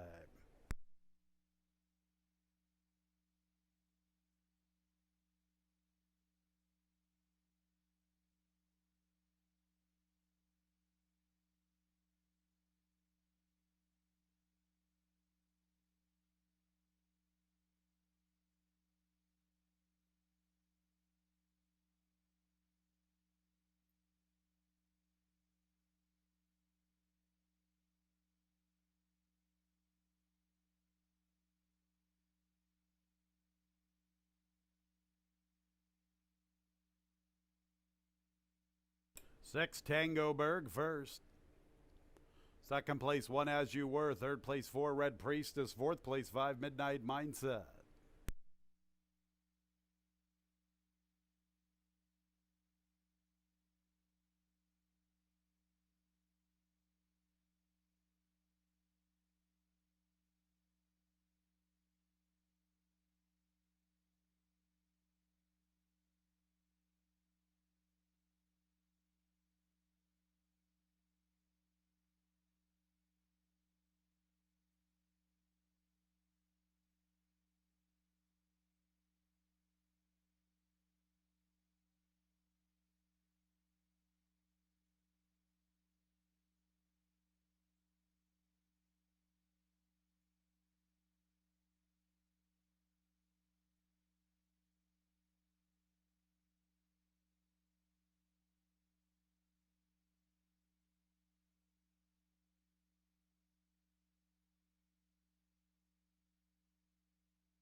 Fifth race is official. 6145, 6145, 6 Tango Berg first.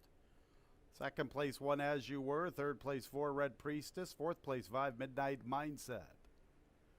That trifecta, $14. The exacta, $29.80. The dollar superfecta, $44.25. My Purple Haze Stables, Chris Engelhardt, John Davila Jr., double $11. 346 pick 3, $23.50.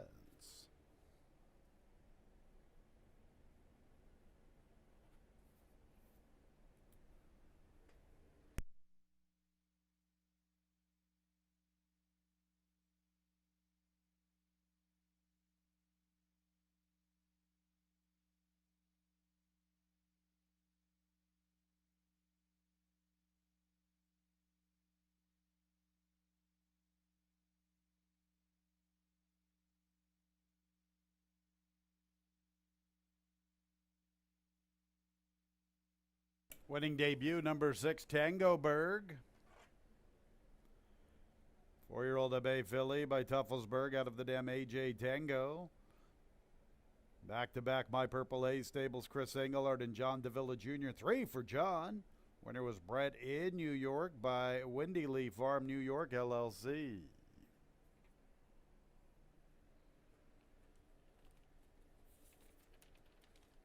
Race 6 is in 21 minutes. 2:35 is the post time. Scratch 1A Blue Skies Forever, part of the entry. Our late pick 3 in 21 minutes at 2:35.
12 minutes opposed for race number 6, and first time starter Tango Bird, well, was making it interesting at the end as you were. Looked like she was going to get there, but couldn't quite catch Tango Bird, who kind of had some softer early fractions, and just able to hold them on. Chris Engelhardt, John Davila having a pretty good day today, and it's a couple in a row for those connections with My Purple Haze Stables, who also won the prior race. We go to the 6th. We scratch the 1A, Blue Skies Forever. The 5 Vouch getting some play at odds of 2 to 5 has been a beaten favorite last 3 races, a really short price favorite last time. Did have an excuse though, broke in the air and was making up a lot of ground late. His long shot, for good reason, was able to pull off the big upset, something like 68 to 1 or something in that race, and now stretches back out to a route as Vouch. The last time going long, this horse threw it down on the front end and got a little bit tired late after going the fast fractions, and it was Flat Bill was the only one that ended up passing him. So goes back the distance, stays at 5,000, and is obviously a strong player based on company kept in the past. The 4-horse Purchasing Power getting some action at 8 to 1. I lost by double digits last time, but did get caught wide in the same race. You notice a few of them come out of that same Flat Bill race that Vouch was second in when Vouch did open up that big lead. So you can see some of the running lines where you see a lot of horses making up ground in that race. It's not so much horses making up ground as a lot of it is maybe Vouch getting a little tired at the end after going 47 and change. But Purchasing Power is another one that if he can stalk the pace and lay close enough, and if Vouch doesn't go really quick and he's got to stay close to those fast fractions, he's got a good shot in here. The 2-horse, although, look out Jason figures to be out there with Vouch today, as that one coming out of sprints, has speed in sprints. Count on America's the other James Aquilano horse, broke poorly in that race and ended up just kind of running evenly. Decent effort, though. I mean, this horse has not run a bad race in the last few starts and looks to be a contender, especially if the speed backs up to him. So 6th race, we do start the last pick 3. Scratch the 1A, Blue Sky Forever.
Race 6, 1 mile and 70 yards. Condition $5,000 claimer. Scratch 1A Blue Skies Forever.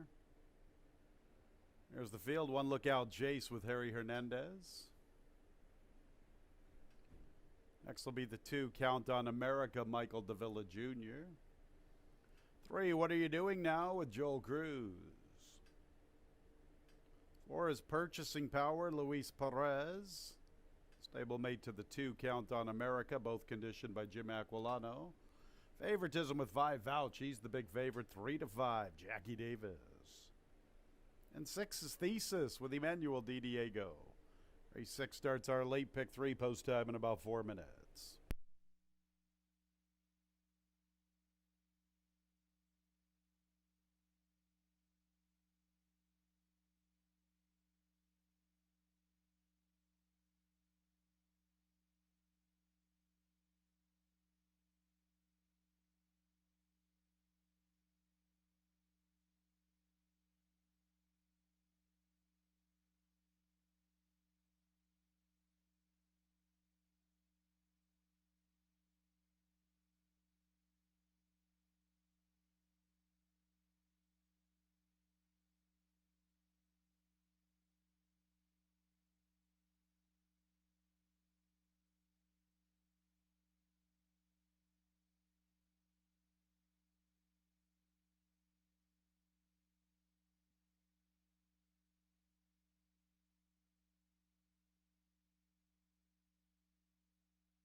Two minutes, post time in a couple of minutes.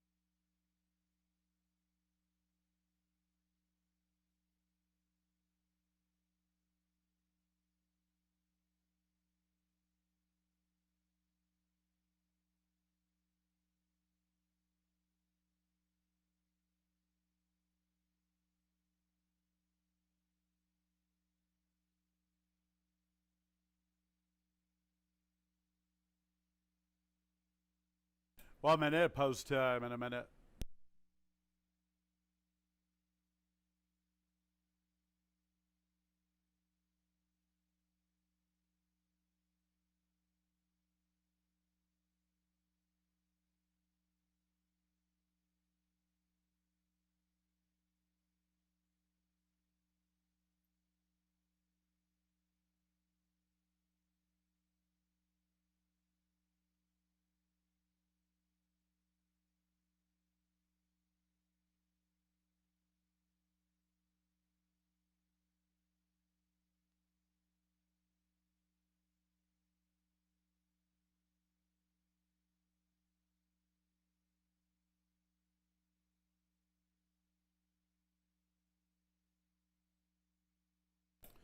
It's post time for the 6th. Big favorite number 5, Vouch, 3-4. 3, What Are You Doing Now is the second choice at 7-2. Ready to load the favorite, Vouch. One more to load, Thesis. Well, look out, Jace and Thesis.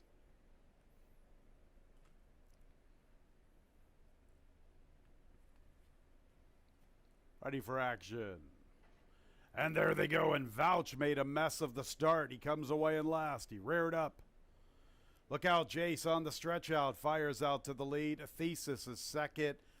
And Count on America third from the inside. Vouch is trying to get involved after messing up the start.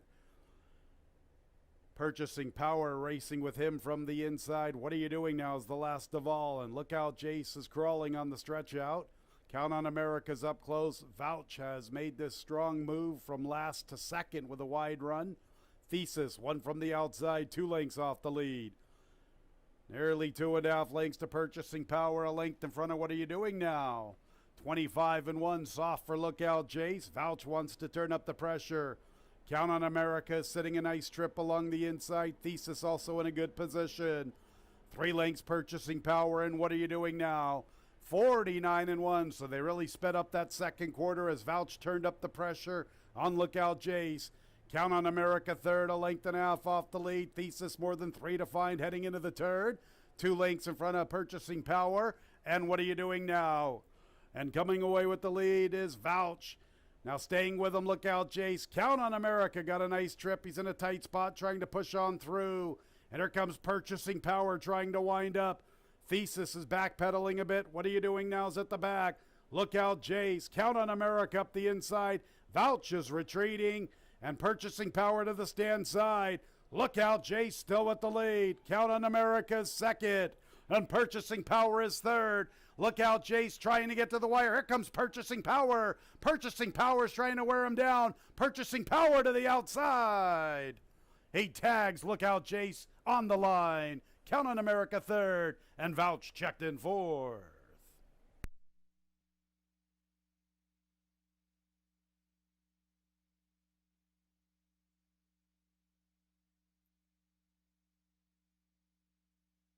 $145 and 89 100ths. Pretty good horse race here in the 6th. Lookout Jace. Soft opening quarter, then Vouch really made him work through the second quarter. And it's Purchasing Power reaping the benefits in the late stages. Photo sign is up on the board.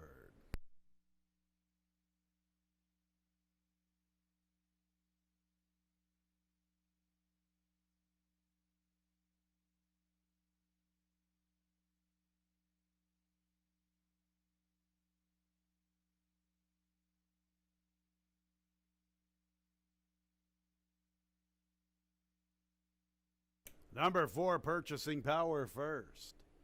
Second place, number 1, Lookout Jace. Third place, number 2, Count on America. Fourth place, number 5, Vouch. 4125 on the board.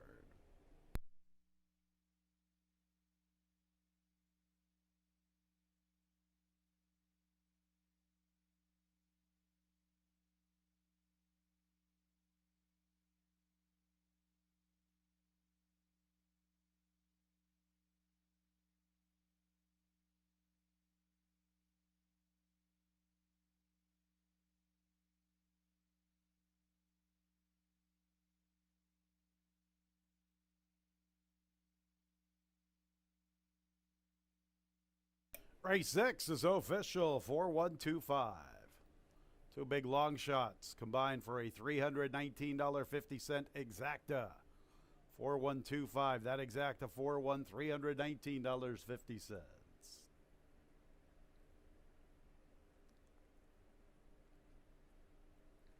The trifecta 412, $343.25. Entering the winner's circle is number 4, Purchasing Power. His 5th career victory, a 6-year-old chestnut gelding by Curlin out of the Damn Boot, Scoot and Run. Owned by River Card Stable, winning trader Jim Aquilano, a riding double for Luis Perez. The winner was bred in Kentucky by Kimberly Crabtree. Big dollars, Superfecta, $1,217.50. Some nice show payoffs here in the 6th. A 6-4 double, $124.50. 4-6-4, pick 3, $41.50. Seventh race, number 3, Katie's Courage, will carry 3 pounds over. Race 7 starts our late daily double, post time in 22 minutes at 3:02.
Race 8, jockey change being announced for the first time. Race 8, 4 out of tune. Make the jockey Joel Cruz.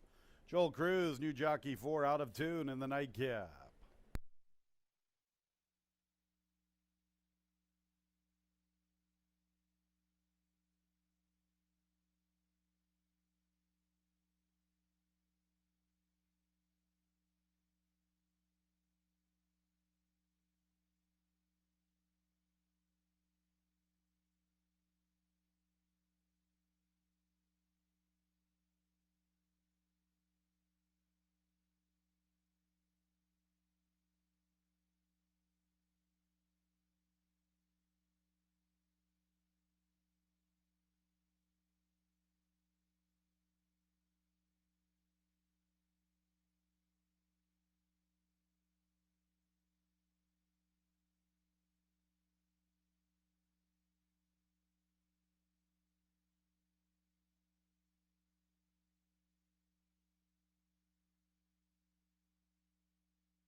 All right, coming up on race number 7, a little bit of an upset is that one coming from they were teaming up on Lookout Jace with the Aquilano too to get one of them past that rival, but a good finish to race number 6 to start off that last pick 3. Now the last 2 races of the day will have daily double wager, exacta try, and super offered in race number 7, and see a lot of the play on the 5, Not a Trace. No surprise, coming off a win, turning back a distance, with Egelhart and Davila having a really good day today as they're looking for another one. And this one fits the bill as been running in these conditions, the 11-9, and coming off a victory last time. Does have a win at the distance, soft enough field at this level that this horse is going to be a strong player. Right now at odds of 6-5. Katie's Courage was 10-1 morning line. Right now at odds of 7-2. Came running late after kind of a bad start. Made up the ground, was able to save ground under Carlos Camilo, and was rolling. It's just Clifton Punch ran a good race and didn't come back to her. Now, that was 5.5. This is 3/4. Not her best distance, as she hasn't won at the distance, but definitely fits in this spot with a better start. Gets the right kind of trip. Maybe find herself in the winner's circle. The one horse is Starship Kiera, another one that comes from out of it. She will get Louis Perez today and stay at the 6 furlong distance where she finished second in her last race behind Drop Down Fast Fram. The previous race she did finish behind Not a Trace, and Time Travel had won 3 in a row. Time Travel, of course, clipping heels earlier today, so she was out of the race. But that one, other than that, that horse is going pretty good, so no shame there for Starship Kiera. Seems like more of an underneath type in a lot of her races, but the right kind of trip, maybe she can save some ground from the rail position, get some pace up front, and make a move to win this one. She's right now at odds of 7-2. So that's a few of the contenders for race number 7. Exacta Try, Super, and Daily Double is offered in here.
Seventh race, 3 and 4-year-old fillies, field of 6, a 6-furlong affair. Claimers, 11 down to 9,000 on winners of 3 races. 3 Katie's Courage, 3 pounds over. Race 7 starts our late double.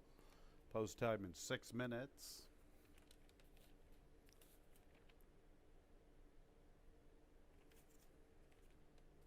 If you're playing the late double, 8th race, 4 out of 2. New jockey Joel Cruz, scratch 7, Holy Cowboy.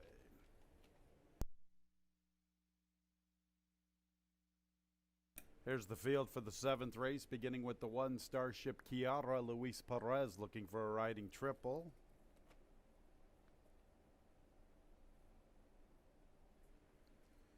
Here's the 2 Investment Grade, Nazario Alvarado.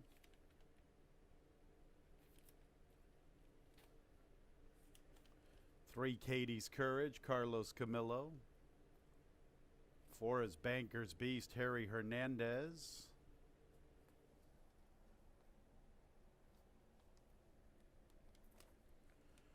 5 Not a Trace, John Davila Jr. looking for 4. Chris Engelhardt looking for 3 training victories. 6, Do You Know Who I Am, Rudy Ignacio. Our 7th race in about 5 minutes.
Two minutes, post time in a couple of minutes.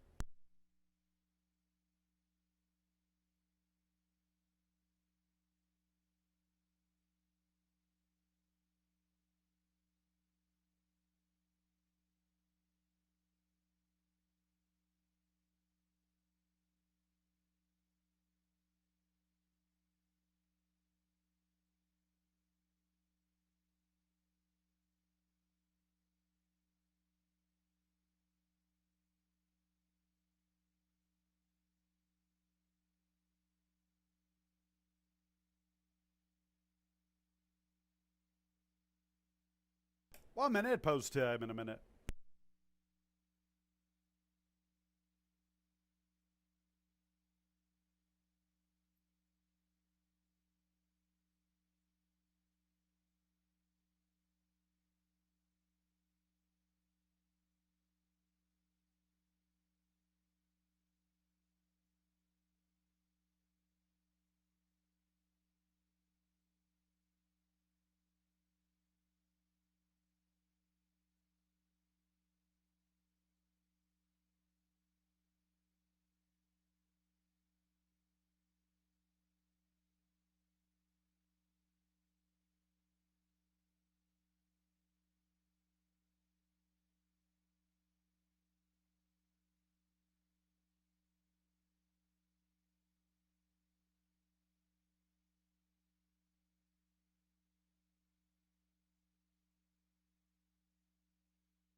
It's post time for the 7th race. 6, 3, and 4-year-old fillies. 5 of them are 3-year-olds. Number 5, Not a Trace, 9-5. Number 1, Starship Kiara, 2-1. There's Starship Kiara. Luis Perez looking for a riding triple.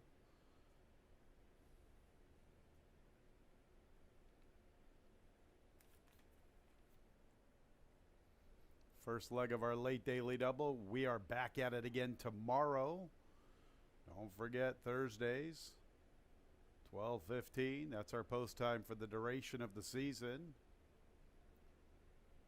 Just 8 racing days left.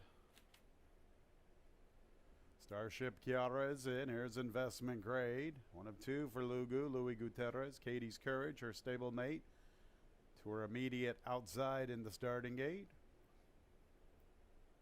There's the Ilmar Loiza owned and trained Banker's Beast. The favorite, Not a Trace, 7-5. Starship Kiara, 2-1. Not a Trace, shortening back up to a one-turn affair. Victorious recently when stretching out. Now back to the one-turn. 6-furlong affair. Not a Trace. John Davila Jr. with a hot hand looking for 4. Chris Engelhart looking for a training triple. And do you know who I am? A former stablemate to Banker's Beast. Ready for the fillies.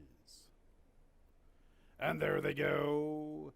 Banker's Beast is showing good speed, not as quick as Investment Grade. Investment Grade picks it up. Do you know who I am? Fires into the 2nd spot. Banker's Beast 3rd. Not a Trace 4th. Katie's Courage runs with them from the rail. Blue Silk. Starship Kiara, a late runner, is the last of all. And Investment Grade ensures a good tempo. Look at her speed away. Better than 3.5 lengths. Do you know I am is 2nd. Banker's Beast is 3rd. Katie's Courage 4th from the inside.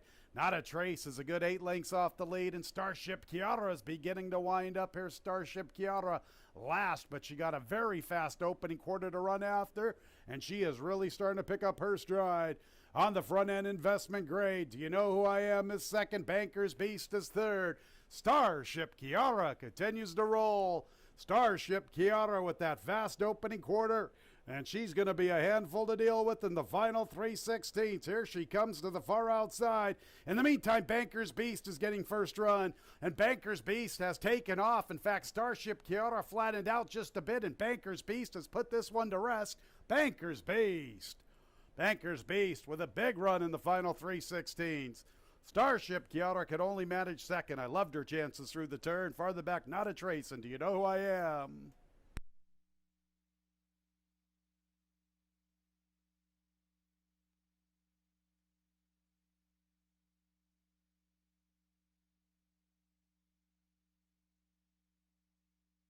$112 and 96 100s for Banker's Beast, a 5-1 upsetter.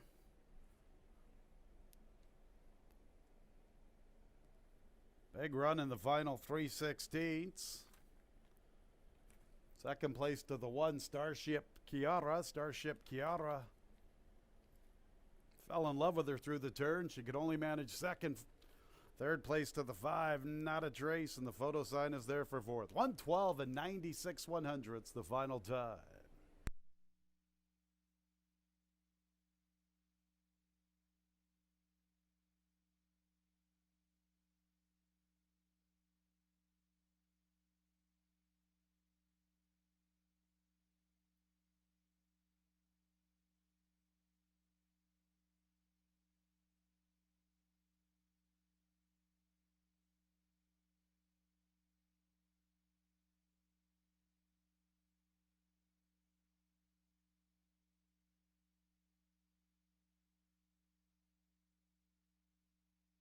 Fourth place, number 2, Investment Grade.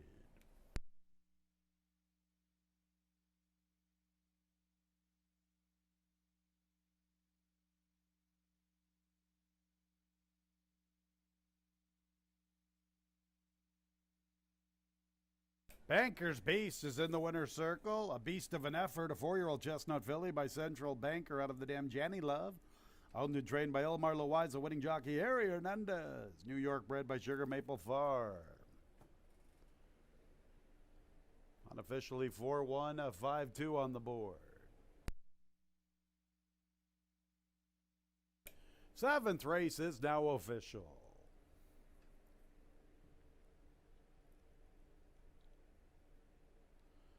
That exact of $43.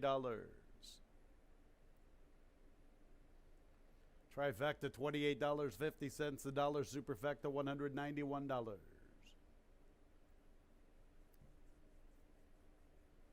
4-4 double $114.50. 6-4-4 pick 3 $97.37. One more race to go on the Wednesday card. Joel Cruz, new jockey, 4 out of 2. Scratch the 7. Holy cowboy. The nightcap in 25 minutes at 3:32.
And horse are in the paddock for race number 8. And yeah, that was a good effort by Banker's Beast. Sat off the pace today, a few lengths off under Harry Hernandez as Investment Grade went out there pretty quickly.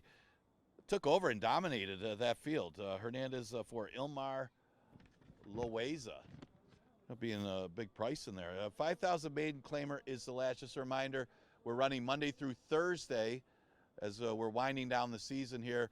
Tomorrow we have a 12:15 first post for the Thursday, but then starting Monday, we're going to go to a 12:30 for the rest of the meet. But tomorrow 12:15, and then Monday we're going to go to 12:30 for that first post. All right, let's look at the 8th, and the current favorite is the 3 Night Spa, lukewarm favorite. I guess the big question mark is the dirt. This one has been running mostly on the turf. First career start was an off-the-turf event in the slop, so that was the only time that he's run on the dirt. It was 7 furlongs, and let's face it, it was his first career start. You can't gauge anything from that. And his turf races aren't tremendous anyway. But this is a big drop in class for this horse. We saw that 2-year-old earlier in the day for Engelhardt in the second race, Ruski, who was running a main special weights on the turf, hit the dirt, and because he was against better quality fields, well, he beat up on that field anyway. So that could be the case. I mean, this horse has just been facing so much better during his career that if he can just take to the dirt, he's going to be awfully tough in here. Big drop. The 4 horse is Out of Tune, who also drops not as big a drop as Night Spot, but it is a drop. This horse has been running mostly in the 11 to 9 level. Did try special weights last time, but let's face it, he had a troubled trip anyway, but that was a tough spot. Kind of an underneath type, it seems like, but against 5,000s, maybe Out of Tune could put it together today. He's at odds of 5 to 2. It's hard not to like him to at least be in the top 3. The 2 Adirondack Tails just missed last time. Looked like the winner coming down the stretch. He just did not want to pass Dos Fuquero, who was a good one anyway. I mean, that was a good rival that beat him, and that was after a 3rd place finish in the race before. So this one is clearly knocking at the door. Another one that's a strong player in race number 8. So 9 minutes to post for the last exacta trifecta superfecta wagering in here. We did scratch the 7. Holy Cowboy.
One more race to go on the Wednesday card. The nightcap, our 8th and final 5.5 furlongs. 3-year-olds and up maiden claimers, 5,000. The level scratch the 7. Holy Cowboy. A jockey change 4 Out of Tune. Joel Cruz. Post time in about 7 minutes.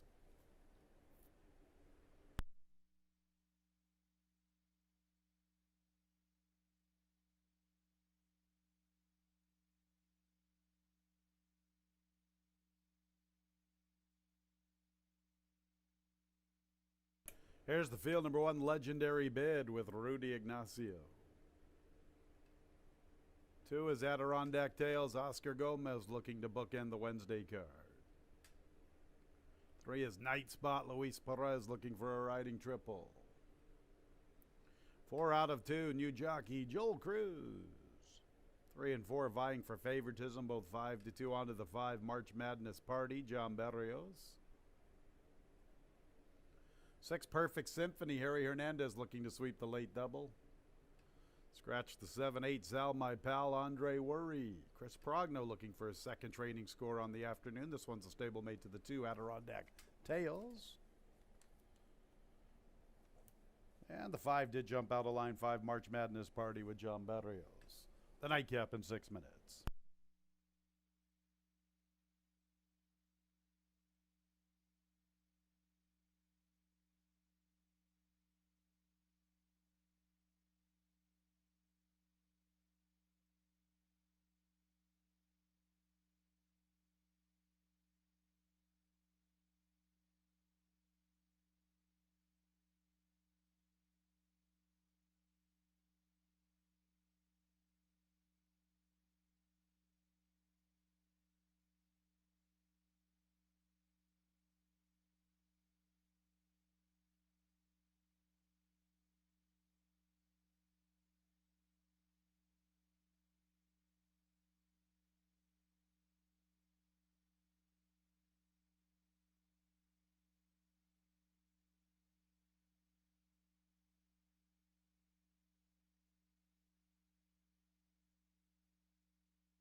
Under 3 minutes.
1 minute, post time in a minute.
It's post time for the Wednesday night cap.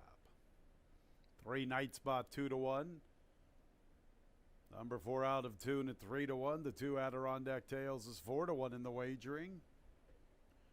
Legendary bid, the first of 7 into the gate. Here's Adirondack Tails.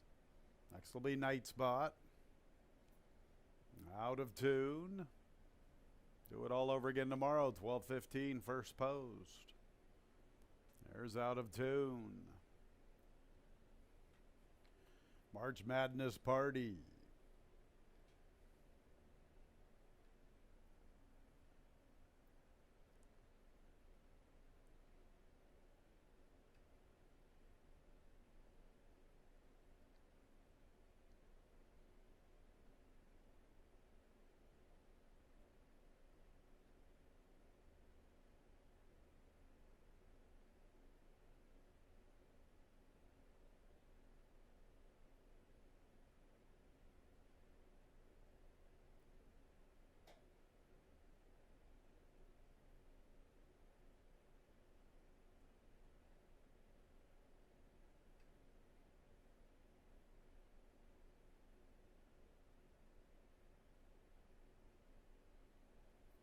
Two to load, Perfect Symphony and Sal My Pal. Sal My Pal's a stablemate to the 2 Adirondack Tails, both conditioned by Chris Progno. Night Spot getting the late action, down to 6-5. Sal My Pal, the last of 7.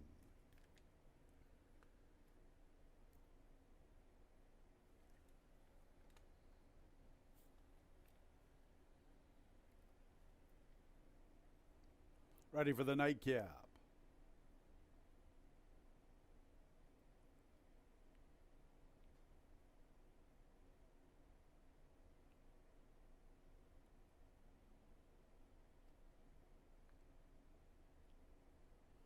And there they go. Out of Tune is showing pace. Also there, races from the inside. Legendary Bid.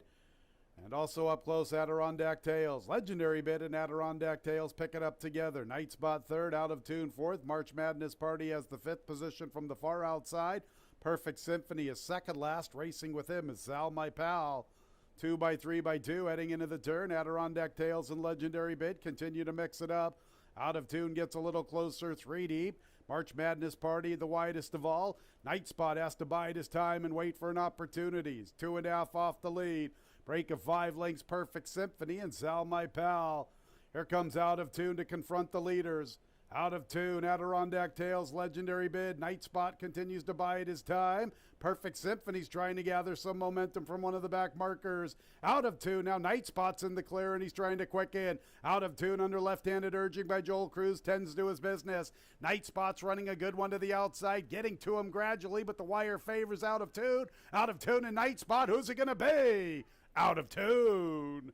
Out of Tune from Night Spot, then Perfect Symphony and Adirondack Tails fourth.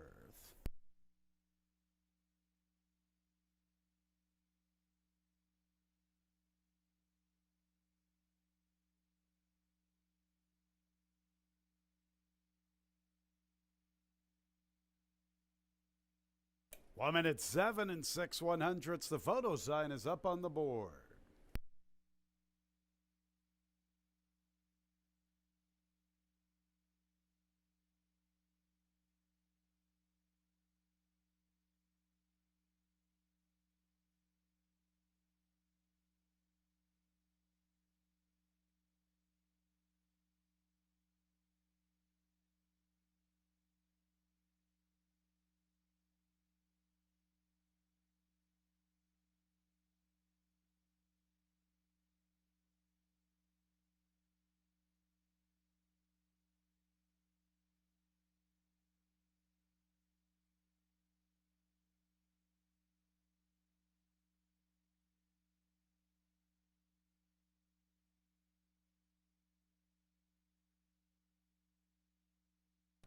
4 is the winner, Out of Tune. Second place, number 3, Night Spot. Third place, 6, Perfect, a Symphony.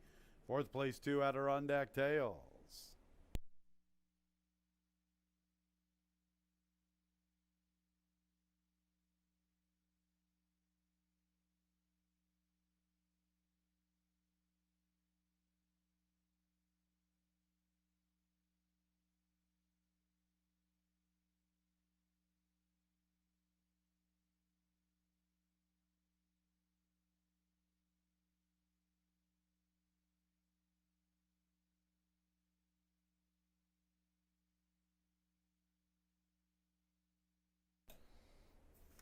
Out of Tune makes his way into the winner's circle. 3-year-old Chestnut Gelding by Majestic City out of the Damn Midway Music. Owned by Ad Hoc Stable. Winning trader Carl Gruzmark. Winning jockeys Joel Cruz. Winner was bred in New York by Tracy Egan.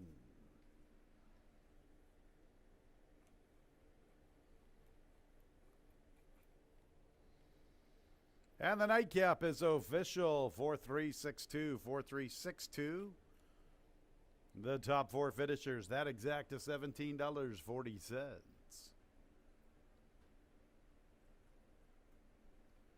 Trifecta, $25.75. A dollar superfecta, $129.50. 4-4 late double, $45.80. 4-4-4 set of 4s in the late pick 3, $171. 6 with 4 with 4 with 4. The late pick 4 was over $800. 5 out of 5 in our Wednesday pick 5, $1,635.75. Somebody snagged the pick 6. $6,002 for the pick 6. So the pick 6 has been getting snagged of late. Somebody took it all down last week for more than $25K. $4,600 the other day, and now $6,000. Here's that late pick 4 once again, $807.25. Wednesday pick 5 once again, $1,635.75, and the pick 6 better than 6G, $6,002. We had a claim from the nightcap. The runner-up 3, Night Spot, moves to the barn of Wayne Sparling, owner-trainer. Wayne Sparling, owner-trainer, claiming 3, Night Spot, the runner-up from the nightcap. That's it for the Wednesday program. We'll do it all over again tomorrow, 12:15. Sure hope you had a great day of racing. When leaving the track, please drive very carefully. This has been racing from Finger Lakes Gaming and Racetrack. We'll see you tomorrow. Good night, everyone.